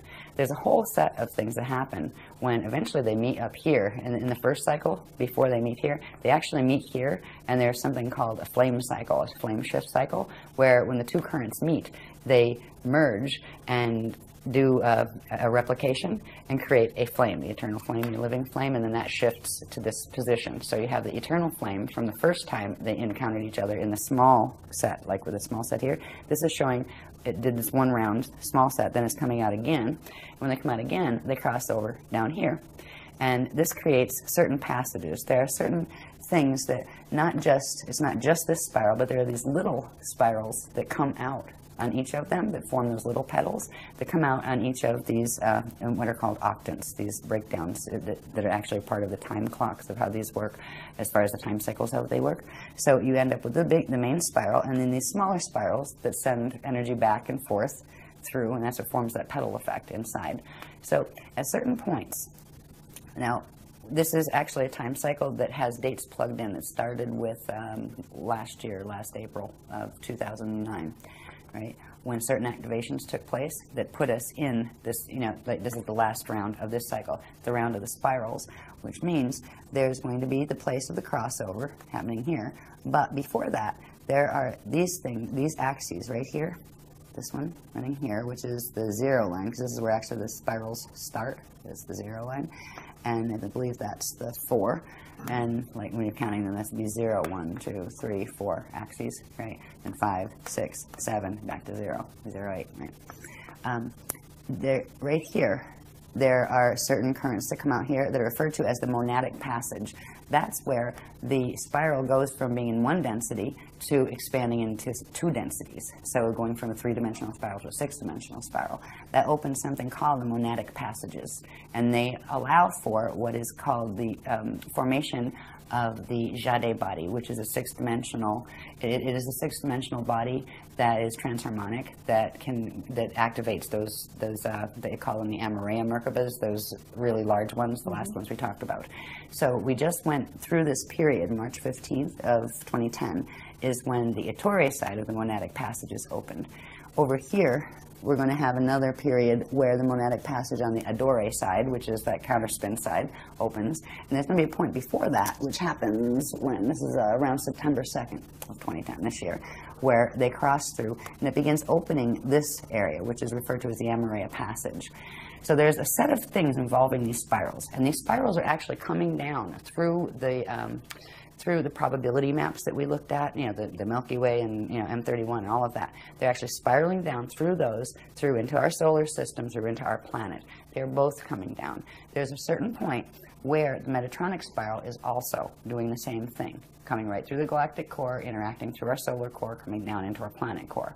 So it's not shown on this one, but there's a point, if we just looked at the one spiral that is the clockwise one coming in that we saw in the other diagram, when that comes around, it's right over in this axis right here when that Metatronic spiral starts its takeover, right, where it goes past, interfaces it, and then tries to bend and harness the quantum.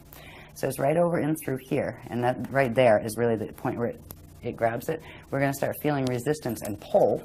Even though we've got the monadic passage open, there's going to be more influx of you know, positive energy coming in, or strength feeling energy that you can feel from the Christic spiral coming in here. There's going to be even more over here when the monadic passage on the Adore side opens.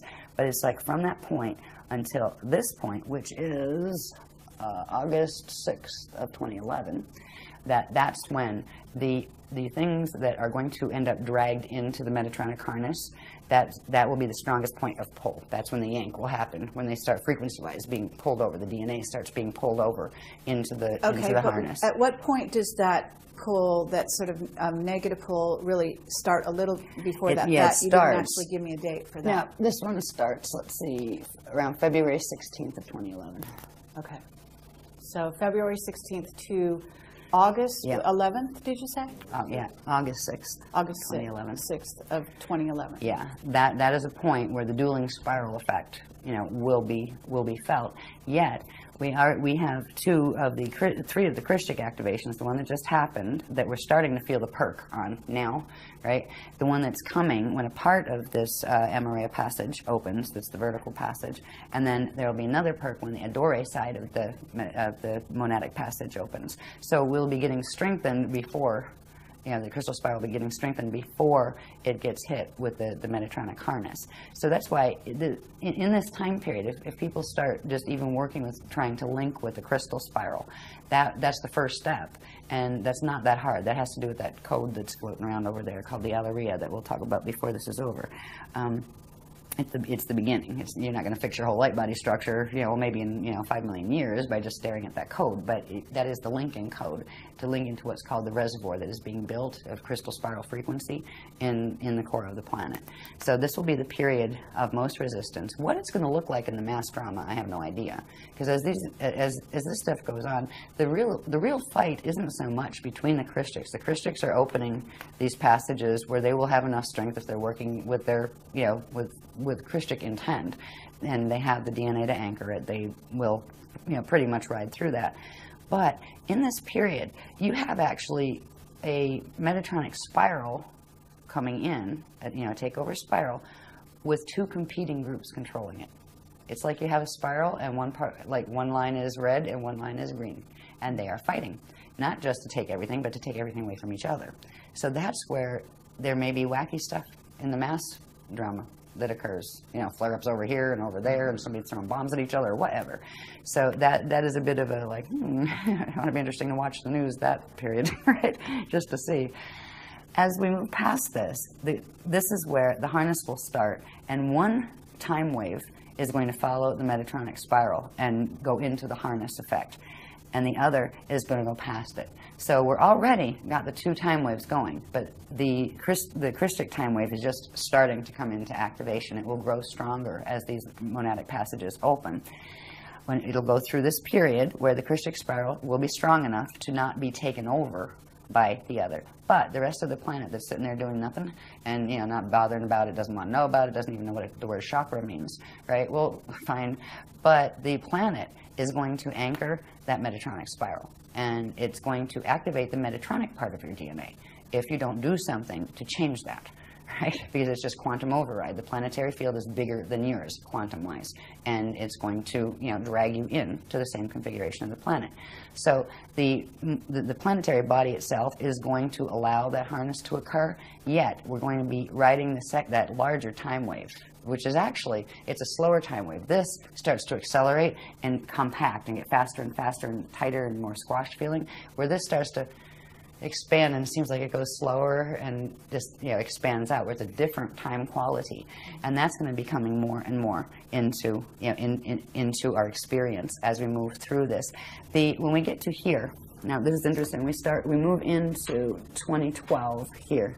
At this point, there are other passages that open here that correspond with the ones on their opposite vector, right? So this begins our journey into 2012.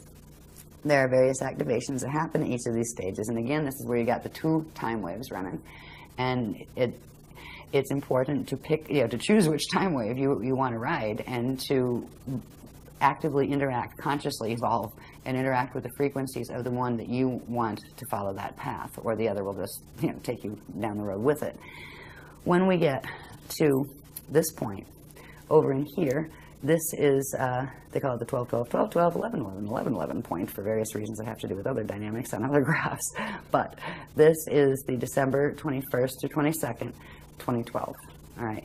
This is the point where you've got full, and this is the point where if it weren't for this other crystal spiral coming in, this thing would have grabbed what of the crystal spiral coming in, grabbed it, rolled it over, and this is where it would create pole shift. It would push and drag the whole thing right into pole shift. It would have dragged the planet into pole shift. They would have shifted the rods as well, and it would have been the last extinction.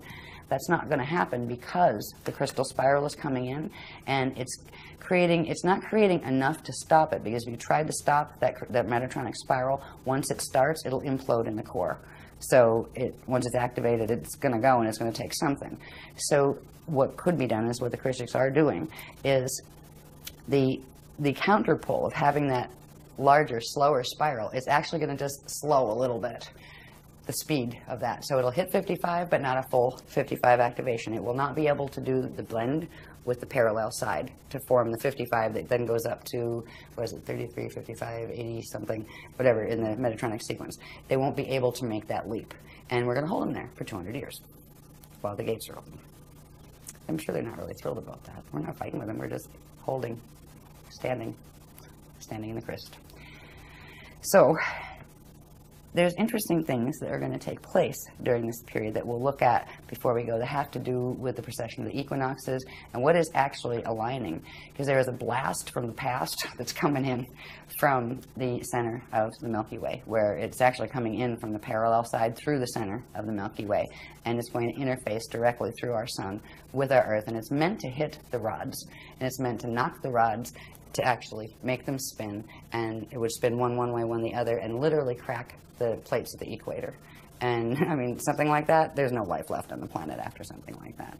And this is what the whole 2012 thing was about with the Mayan calendar and all of that. They saw an end time. They were warned about it. They were told they were going to be taken off planet. And, you know, in the ancient days, the Mayans were, because they're connected with the Anu races. And, you know, so they were told that you are children and we'll come and save you. That kind of thing, you know, when the end times come. This end time was known since, this drama would unfold at this time, since 22,326 BC, because that was the last stellar activation cycle when the gates opened. They cannot do this when the gates are closed, or it would just blow up the planet. So they had to wait till the next natural increment when the gates would open, and then they were going to go for the final, you know, the final conflict drama, and that's what we're watching. So it's not a new drama. This is the end of a very old one. But it isn't the greatest outcome that could have happened. It wasn't, when the Voyagers books were written, what was hoped would occur. But the choices that were made on this planet by the consciousness field here, they could have done more with that information. They didn't. No, I mean, I was the one with the little workshops, and the ones teaching the other paradigm had much bigger ones, and that was fine. It just meant who was running which Merkaba, right? There was a lot of people running the anti-Christic Merkaba mechanics. Every person is a unit of energy on this planet. If half of those had spun their Merkabas this way, we might have held the Bridge Zone project. But it didn't. It was a choice that was made by the consciousness on the planet. And that's okay. You know, we're still standing, we'll still stand on the crest, even if only 3 people show up. You know, it was never about how many. But it is as far as the grids go. The grids were oversaturated with the amount. And it was not just from here, it's also from other things that are being done, like HARP and various other machines that look like museums in France, and things like that, that are actually machines that are set up to create very specific, repeated patterns of cycling pulses, right? Even sometimes there are like speed limits set on very busy highways to keep a certain pulse in the grids. That 55 is real popular. Oh, yes. I mean, it is. There are people that consciously design these things in this planetary culture. This isn't an accident. Nothing here happens by accident, and rarely is it anything to do with what it appears to be. Yeah, that's just the way how the Illuminati game works here. But it's like, get over it. You know, we're on a prison planet, and there's still an escape route. This is good, right? One of the things that's important is when people are confronted with some of this information, it can be overwhelming. It's like, oh my God, I just want to be dead. You know, get me out of here. No, dead is not the answer. The worst thing a person can do is commit suicide right now, because your consciousness, if you drop the body on purpose, the consciousness will be stuck in this field. You want to be a ghost here while it goes down? Your body is your greatest gift right now, because in your body, if you run it the right way, if you bring in the proper frequencies, it will be your salvation. It will actually anchor the crystal spiral because you have human codes, and that will bring you out of it. And you won't at that point, you won't feel like it was so horrible. You can deal with this. Honestly, you get over the shock, and you kind of go, "Ooh, well, I'm going to have a good day tomorrow anyway," right? And it is an adjustment process when you're processing this kind of a huge amount of information that you've never heard before. But I just want to, make it clear that suicide is not the answer. That's how to get stuck here. It's not worth doing. There's always a solution to get out. Your body will help you. You can anchor these frequencies in your body, and it will set your spirit free. So whenever, even if you do a normal, bardo and your body eventually dies, you won't be stuck in the 55 activation. But if you leave because you can't deal with the thought of having a 55 activation, you're going to get stuck in it. So I just wanted to say that, because I know this can be intimidating to some people. All right, so anyway. Now, excuse me. So what I want to do is get to the point where we talk a little bit about some of the things that do occur. So that big mystery about what's aligning with what. Oh, the galactic core does something. Oh, that was in 1983. I mean, they're all like the internet. They're saying this group's saying this group's saying that. Everybody's trying to figure out what this big galactic core alignment is. Because honestly, in certain ways, if you line it up, it actually happened somewhere in the 80s. That's not the alignment. It's not about that. It is about the rods and the chambers and what they're doing. So we'll look at those in a minute. But this little time cycle here, it's about the spirals and how they're expanding out. And the simple thing that people really need to do is they need to decide which path. Do they take this information seriously enough to say, well, better safe than sorry. What I mean? Let's try that crystal spiral and see if I like it, And if you don't like it, you can always go back to the Metatronic way, no problem. There's nobody holds you here, you know what I mean? It's a free will thing. But anyway, I want to get to the graphs that have to do with a little bit on the body too. But before that, I want to show you one more thing. We're back up, way up at the top in our cosmic matrix, seeing our little Vecca system with the black holes next to us that are trying to suck us in and that kind of thing. Up here, again, is the Aquarian matrix. That is where the Crystal River host groups are coming from, the Adashi Adepts are coming from. And they are literally sending a frequency bridge down. It's actually acting like a respirator for this planet, because it's coming down. It partially goes through the solar gates, but only partially. But it's coming down, and it wraps almost like two currents that come down, and they're meeting in the center, the core of the Earth. If they weren't doing that in the core of the Earth, there's a thing that happens in a solar system, and it's just part of the natural mechanics of a solar system. If you have a sun that's pranaseed closes and it enters its Bardo cycle, all of the planets or stars in that system that have the natural circulation with it will follow suit. They will all close their pranaseeds, and they will all prepare to die together. This planet was going to go into that. If that happened, all the gates would shut except the wormholes. And this is actually the cosmic respirator at the moment. There are two currents that are coming down. What do they call that again? That's a big word. I trip over my tongue on that all the time. Ancestation passage, they call it. And it is literally frequency currents that are coming down and forming a loop, coming in through the earth rods, I imagine, and literally holding the core open so the prana seed doesn't close, so the gates can still circulate energy, and so the host can go, and that will stay for 200 years. And when that pulls up, the prana seed's going to close, and the natural process of Bardo for the solar system is going to unfold. So whoever does stay here after the 200 years is going to have a very interesting evolutionary experience, because there's going to be progressively more limited resources. You're going to watch species go extinct at hugely fast rates because they want out, right? You know, they're just like, okay, out of here, we're leaving the planet. You're going to see large groups of people doing that, be it from earth changes or wars or whatever, because it is the last call. But we've got 200 years before that point comes, fortunately. Now, what the solution is we need to reverse mutate as much as we can the light body structure and turn back on the spirit body, light body flows that have been blocked by these fields, and get the junk DNA to reassemble so it can process the natural atomic and chemical changes that would occur in a body when it goes through the activating the Merkaba process, because it is a biochemical process.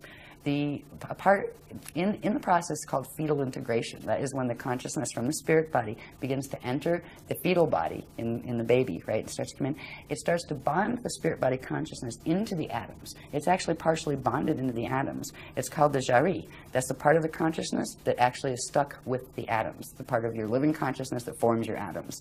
And that part, when you go through a natural Bardo or Ascension cycle, the jari is freed, and the atom is able to go through a biochemical process that involves an element or a transient element called celestaline. There's something called a celestaline wave. It has to do with the substances they used to call white powder and blue powder gold.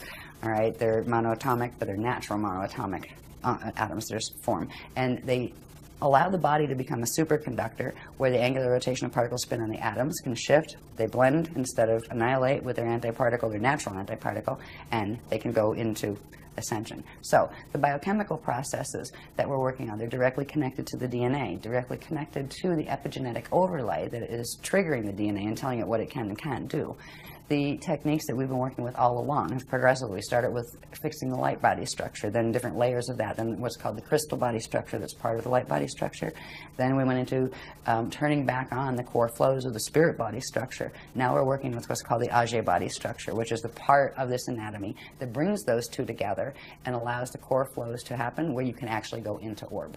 These little orbs we see in some of these photos and those kind of things, eventually we will be able to turn ourselves into those as a traveling medium. What you don't see with an orb, a natural orb would have its Merkaba fields moving around it, right? They're the parts you don't see, but you might get a photograph of the orb itself, right? You can also have orbs that are coming from the other system as well, where they are using the Death Star Merkaba, and you can't tell just by seeing the orb. You would have to be able to see the structures of its system and whether it had a poison apple-shaped magnetic field around it, or whether it had the natural thing that looks like a butterfly, which is the natural electromagnetic field. So anyway, when we're going to think about reverse mutating, it has to do with techniques, not techniques in a laboratory where you have somebody go play with your DNA. You play with your own DNA by literally, first of all, knowing what pieces of the anatomy you're trying to turn on and trying to heal, and working with them directly through certain breathing techniques, through certain visualization exercises, through certain projection exercises. There are even certain movements and some yoga moves that the Guardians refer to as logas, because you also use energy work with the chakras with them and things. There are things to do that help the body to get into the space where these things can be repaired, so you do become able to do these. We have structures in the body that have to do with it. These were in some of the earlier teachings. It shows the density 1 body, and this would be your density 2 body. If things were normal right now, say you could say this was your Earth body and this was your Terran body, Terran density 2, right?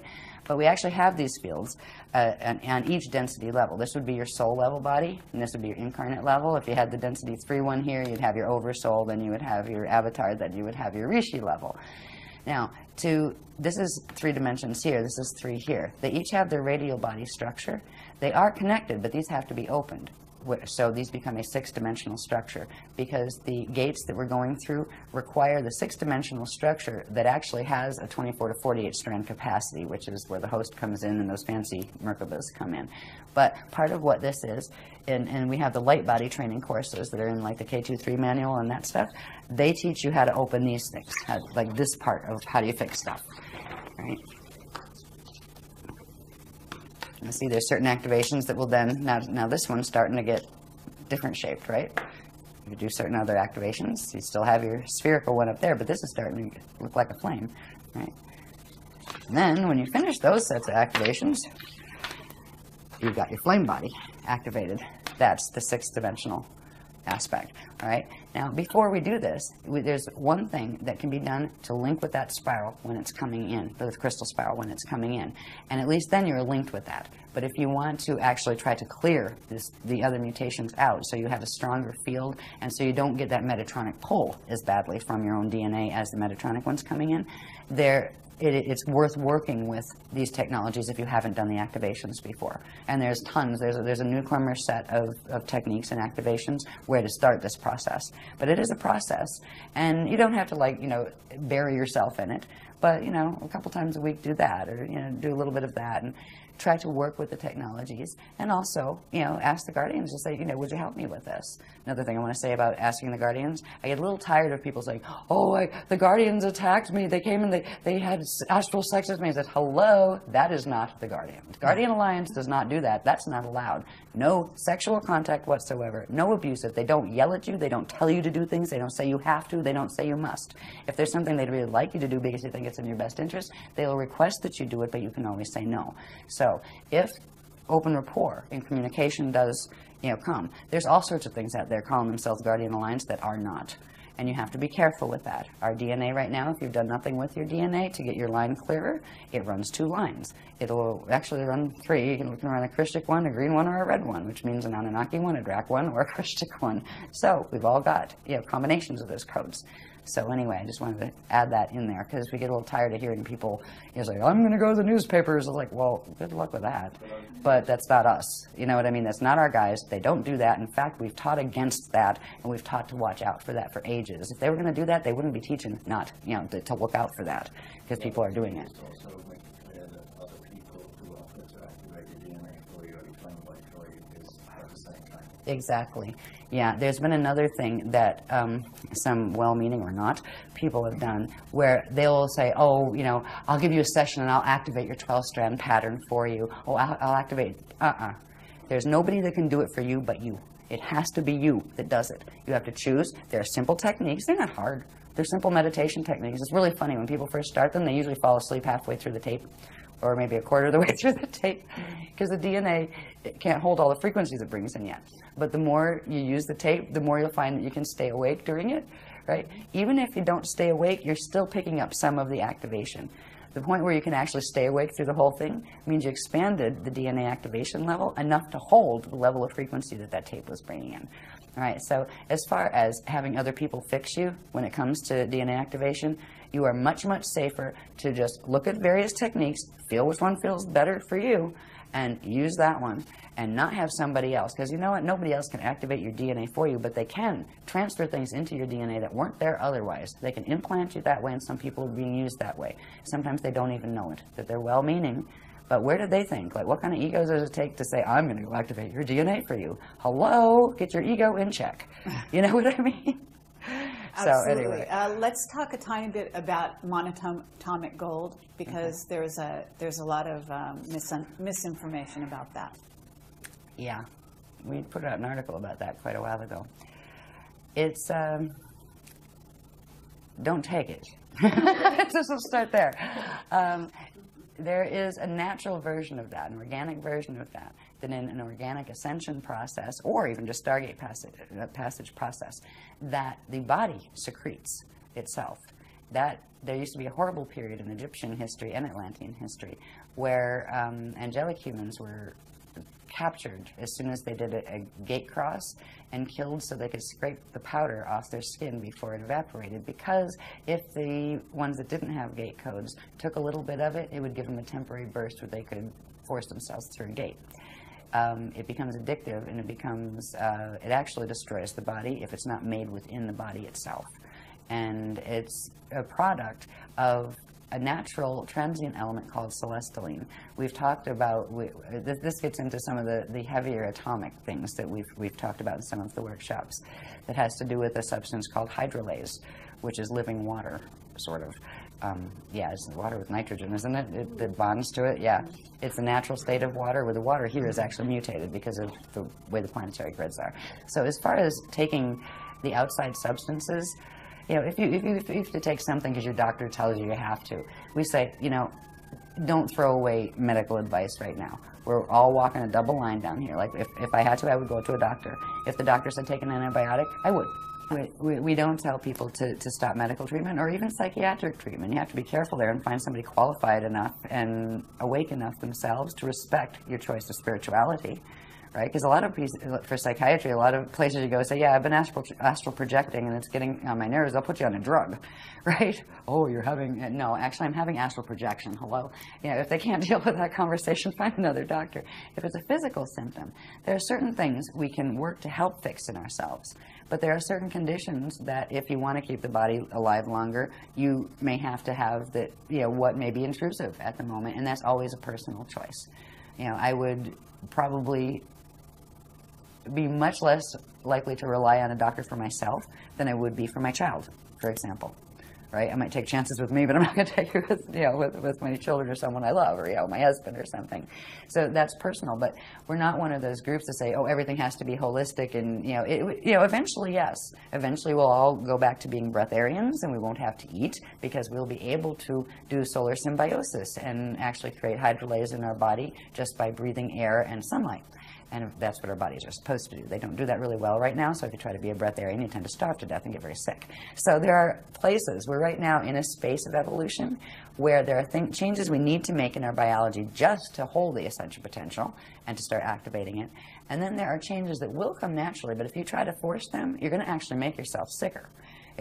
Some people went on the big vegetarian kick. Now, I like the concept of vegetarian, but if you just eat vegetarian, your fields get very, very high and buzzy.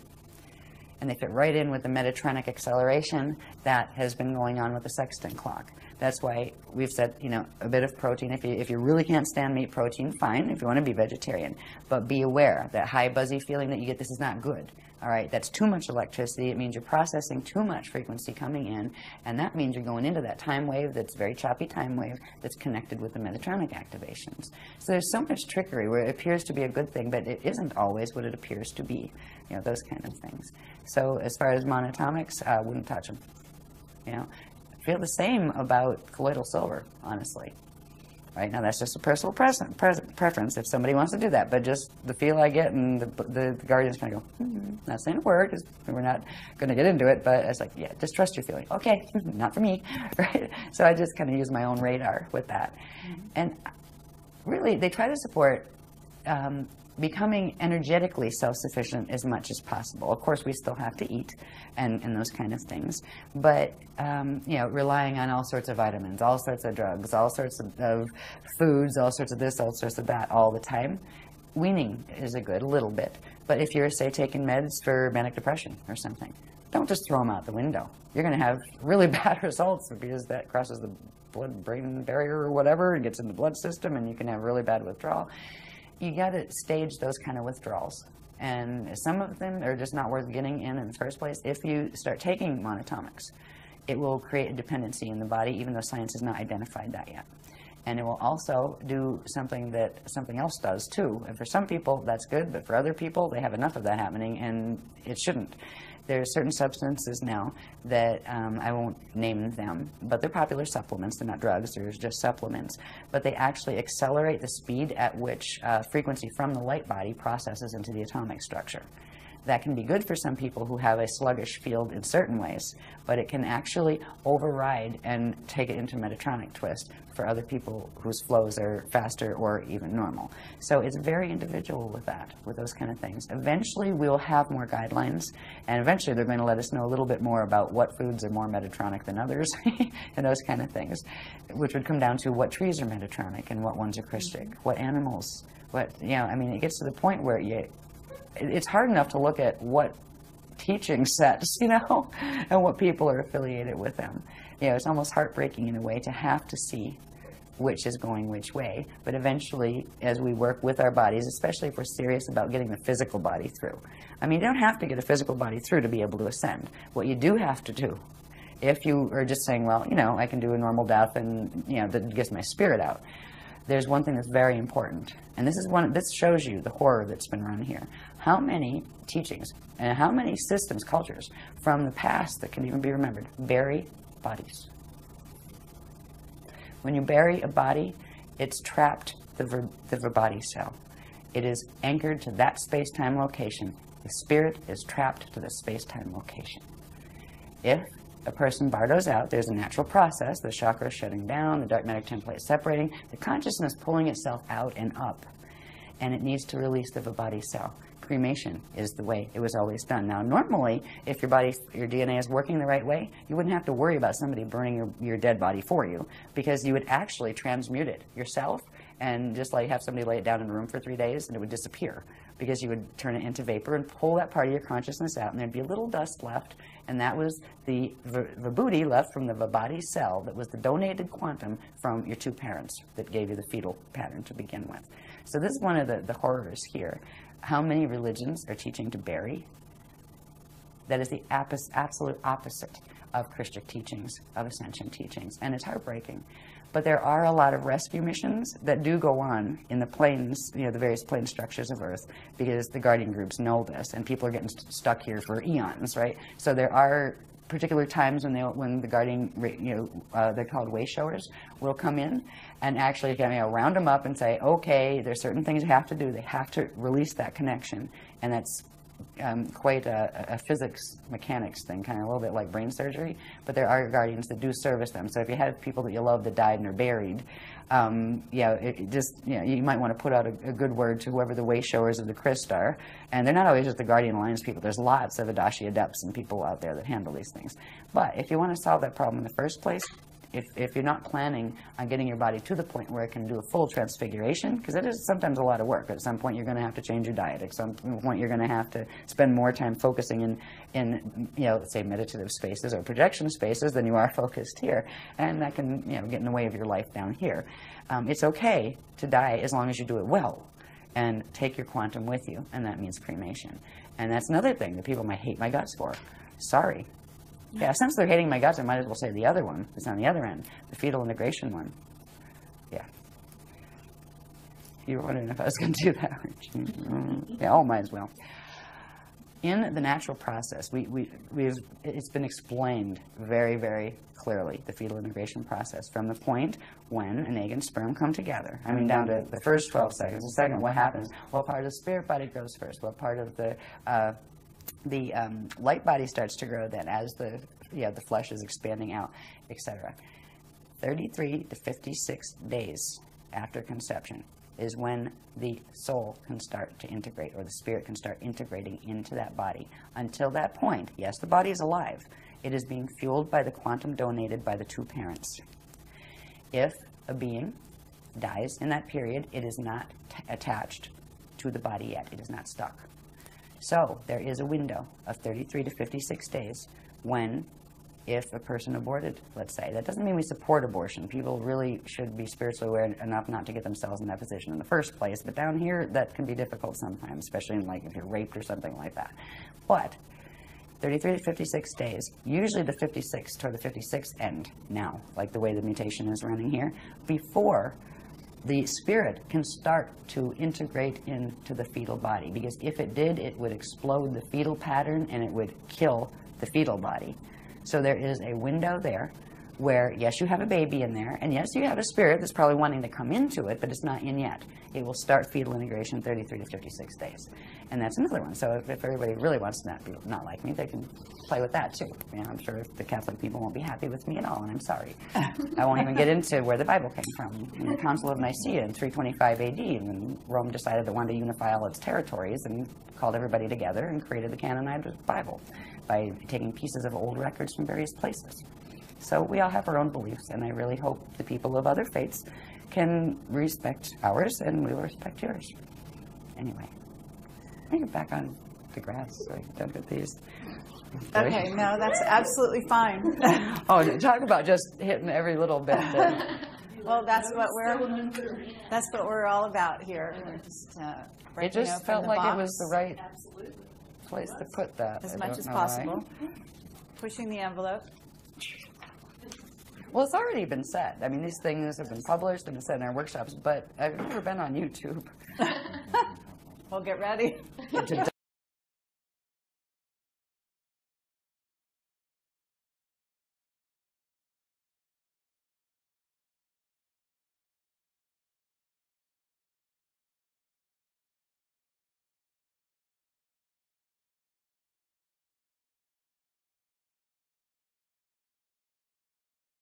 At some point, we want to talk about the 2012, from there on, what happens, and the fact that that's not the end of the world, and that they're not going to ascend on that day, and so on and so forth. Yeah, their story of they were going to ascend on that day meant you were going to become extinct on that day. Right. Yeah, if the Metatron crew had their way.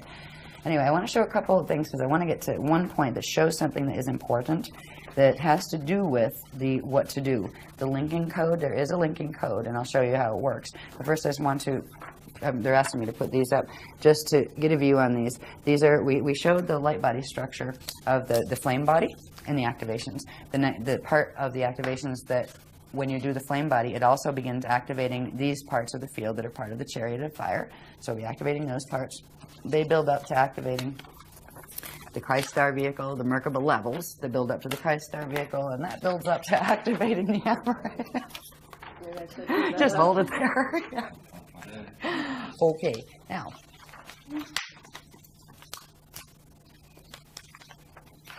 Back to the Alleria. No, that's not the Alleria, that's the Illumiradana. That's the spirit body structure, right?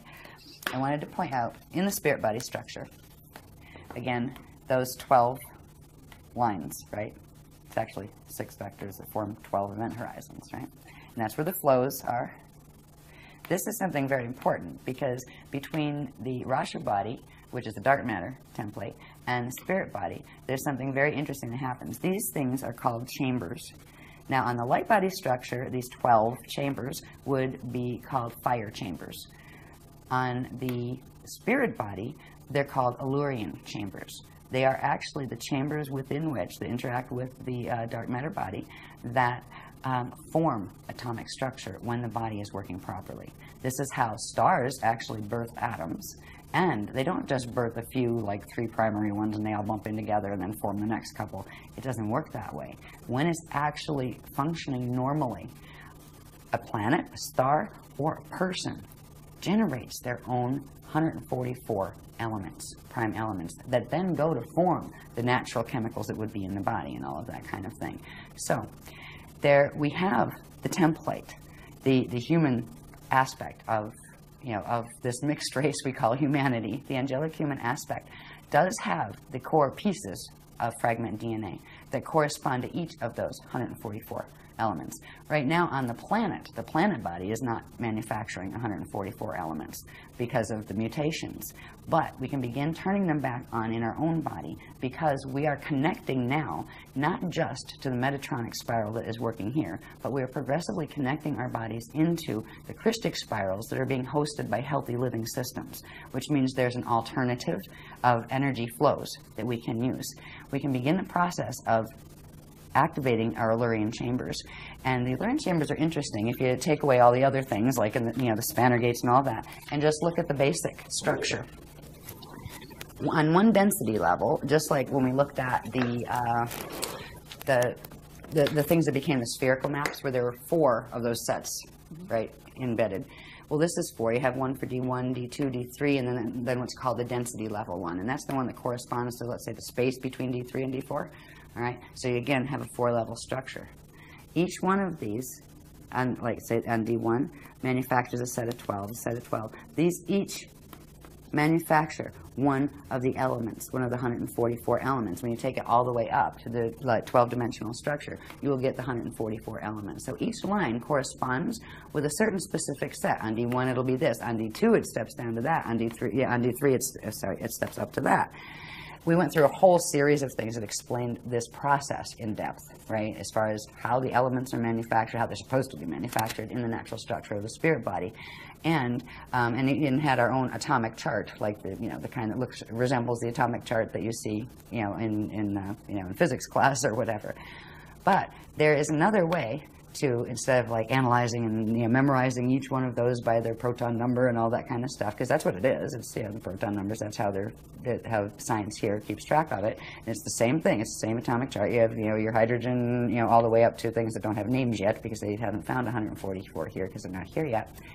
There is a way to trigger the pieces of DNA that are connected to each of these. We still have the dormant encryption in the DNA. But because it's not materializing on the planet because of the mutations, it isn't assembling in the DNA or our bodies. And some of those elements are essential to the biochemical processes of transfigurative ascension. There is a way, now again, if we look at this pretty little thing, this is again putting the flows back where we just had the lines showing there, the lines with their atomic numbers on them, right? This actually is there's 4 layers to this, which corresponds to the 4 sets there, and it has its 12 flows. Each of these has certain sets of colors that not only go with what comes up the center line, but if you'll notice on this one, and I have it upside down, if you notice on this one, it has to do with the circulation where energy comes up one of these and then flows down these. It actually comes up through, I believe it goes out. Which ones are excitonal? This is the interface between the 12 lines that are of the spirit body and the 12 lines that are of the light body. And there's an interaction between them, and it's through that, you also have the Rasha body in there. There's 3 different currents running that actually form the elements that are the atomic elements. And these flows that actually come up here and they just have them going over here and then come back down here. So there's this interaction where these base elements here will come up and they manufacture other ones as they interact with the currents that are coming up here, and these currents split and come down here, and that's going on all the way around, right? So there's this whole set of mathematical interactions that take place in the structures that unite the Rasha dark matter body, the spirit body, and the light body, through which the atomic body is formed. And these numbers correspond to the colors that correspond to the frequency bands of each of these. There would be a color. There's a color spectrum that goes, say, 1 through 12. 1 is red, D1 is red, D2 is orange, D3 is yellow, all the way up to D12, which is that white, the liquid light white color. So the colors correspond to the frequencies, and the colors correspond to, these colors would change on each line because the numbers change. It's called the mix master, and this has to do with quite a complicated process of what angles, which dimensional level is at. So they're not all on the same. You might have excitonal line 1, say, here, and then it becomes line 4 on this level, and then it might be line 6 on this level because of the shifts in these spheres where they're not all with their 12s pointed up, in other words. So it is literally the atomic creation factory that our bodies are supposed to be, that a planet body is supposed to be, a star body is supposed to be, to begin triggering the activation of those 144 presently dormant, most of them, elements in the body. This code can be used through optical pineal induction. Now, it works a bit in its black and white form, where it shows its number correspondences. And the number correspondences correspond to colors and to the information that is actually on this chart, right? The technical mathematical information. But it is most powerful when it's in color, where its colors radiate. And we've been very, very fortunate. There's a lovely lady named Sue from England that does all our code work, and she does an amazing job with taking the codes. And it's this code. It's called the Alaria Rashatan. And this is the linking code into what is called, something that's actually activating this weekend, that is called they're called the Orb Reservoir, but it's actually the Aurora Reservoir. It is in the core of the planet, there's going to be a reservoir of energy coming in now from the Aurora continuum and carrying the Christic spiral frequencies. And that, just using this code, which actually contains the whole imprint, the whole template, for the 144 different elements, and simply you can just put out the intention, go down to Earth core, holding an image of it in your mind, just kind of like even inhale it once and go, and just send down to Earth core with the intention that I want to ride the crystal spiral, right? And that is a start. That will link. It's that simple to link. Now, once you link, then there's the light body and the various pieces of yourself you might want to put back together if you want your fields to be strong enough to handle that period, the periods that are going to come up in, between now and 2012. But that it is the simplest host I have ever seen. We didn't have it this easy. The groups didn't. We had to work piece by piece, starting with the light body, just to be able to fix that level so we could bring those frequencies in so they could activate on the planet. Right? So we did a lot of hard work to get it to the point where this reservoir could be created that is available to anybody who chooses to, to choose to go on the Christ host. So that is the first step. There's other stuff you can do, and there's we already have tons of techniques to begin the other parts for people who want it. If you don't want it, that's fine. But that is a linking code, and it's directly keyed. It's not just a pretty little picture. It is directly keyed to the atomic chart, the Alleria chambers, the Allerian chambers chart. There's a whole set of workshop things that go with this, so I just tried to paraphrase it fast. I wanted to get that in there, and there's one more thing I would like to get in here. Oh, look at this. We're at the bottom of the pile. I'm so happy. Yeah, I mean, I love talking about it, but I get weary, just like people get weary listening to me. It's like, yeah, I need a wake-up band sometimes in a workshop. You're doing a great job. So. Thank you. Do not worry. Try to do these the simple way. There's a lot of information in these, and I don't have to, I'm not going to read all the little pieces and stuff, that takes forever, but this information is in the Irish, the Ireland workshop, which is what, Sliders 5? 6. That was 6, right? Sliders 6 workshop has the whole set of these charts and talks about this. What you're looking at here is our sun, okay, in the center. This would be our, the solar plane, or where Earth is orbiting around the sun. And it's not done in scale, it's just done with that sun at the center just to show these relationships. Over here, you would have Earth with its staff and its rods and shield at its tilt, right? So actually this is one of the rods and this is one of the rods, or chambers. And the tilt here, you can see it on the shields. So that's Earth sitting at this angle in the solar plane, and this is like the solar north up here. The sun also has the two rods and the two chambers, right here. Over here is what you don't see, that because of the way the wormholes are set up, there is a direct counter movement and relationship between parallel Earth that is in that parallel galaxy. It's taken them, millions of years actually to build this system, to twist things in this system enough where they could create this. But this is already in sync, and it has been. They had a big victory about 13,000 years ago. I think it was 10,958 BC. It's somewhere down here. Yeah, no, 10,948 BC. Right. So this is what you don't see orbiting right on the opposite orbit of Earth is parallel Earth. And that's on the other side of the wormhole structure. It also has its chambers and rods, and it's also counter-tilted. Where our tilt is this way, they're tilted that way. Through the center gates, the core gates of the sun, they link, and they form an open wormhole network at the center of the sun. Now, this is just what happens all the time since they built this system. Okay, this has created the acceleration in the natural Stargate opening cycle, where ours was speeded up to sync with this one. So this could be, and now they're actually tethered by their rods. Now they're still spinning, so there's a period where the rods separate and then come back together again as they're spinning. And this gives you the false precession, the precession of the equinoxes gives you a system that's referred to as the false yugas. And that's something that is also associated with the Metatronic Death Star Merkaba teachings and all of that. You'll find the false yugas cycle. They're actually e-yugas, and they're supposed to be 26,556 years long. And at this point, because they've changed a couple times, they got faster and faster with the sextant distortion. Let me see if we have that here. How fast are they? I think it got cut off on the bottom. Anyway, this system has accelerated the Stargate opening cycle to synchronize it with this one on this planet.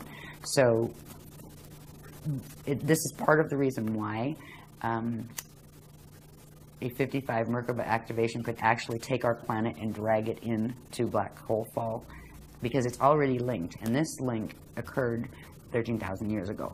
All right. There's another link that has to do with this. This little dot back here, and it's not to scale, of course. It's just showing the point in the maps that we would call our the core of the Milky Way galaxy. All right. The Milky Way also has a thing that's rotating in it. Even though it's a black hole, there is a thing rotating in it. It also has its chambers and rod. And it spins much longer, slower cycles.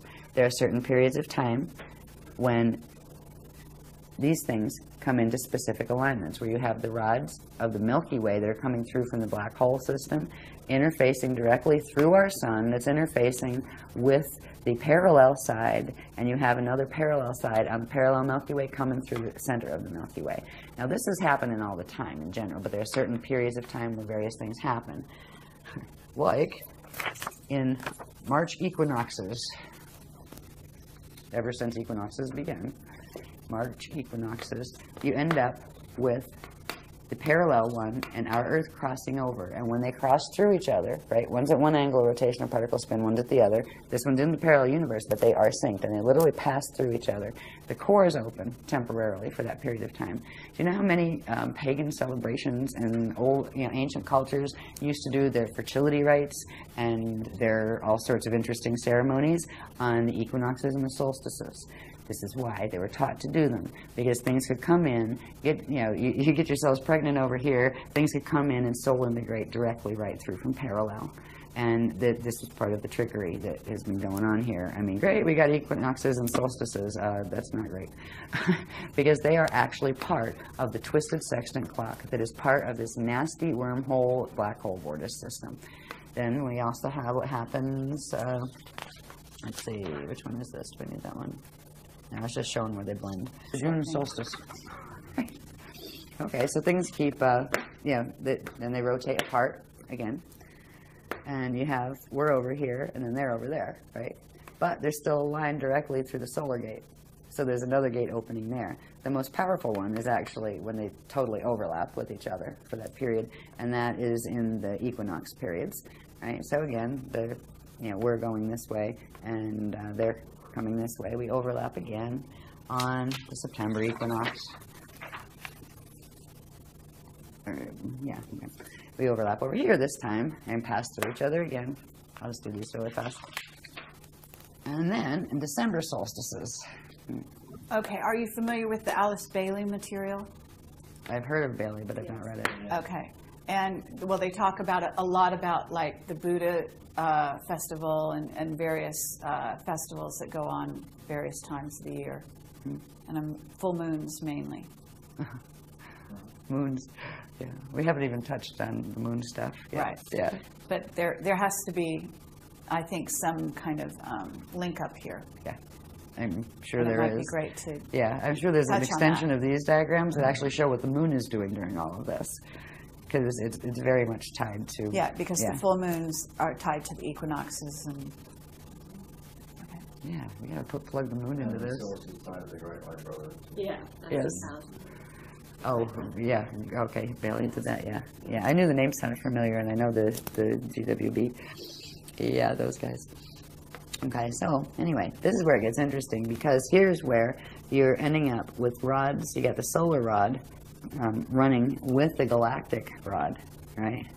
You also have the planetary rods aligning through them. So there's this interesting thing happening here because of this one. It's a much more powerful one, and this is the point where certain things could happen. If there were frequencies thrown through here hard enough, you could whack this rod and actually spin our rods.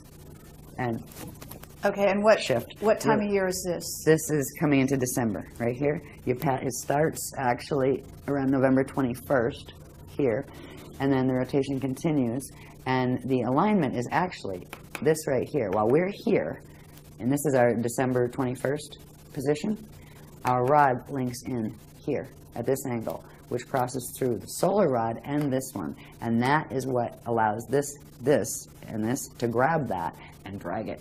So this is still in its November position over here, but this is where it interfaces. We have to be in the December position. This is what they're going to try to do in 2012. He's a jaguar. He's a jaguar. He's a jaguar.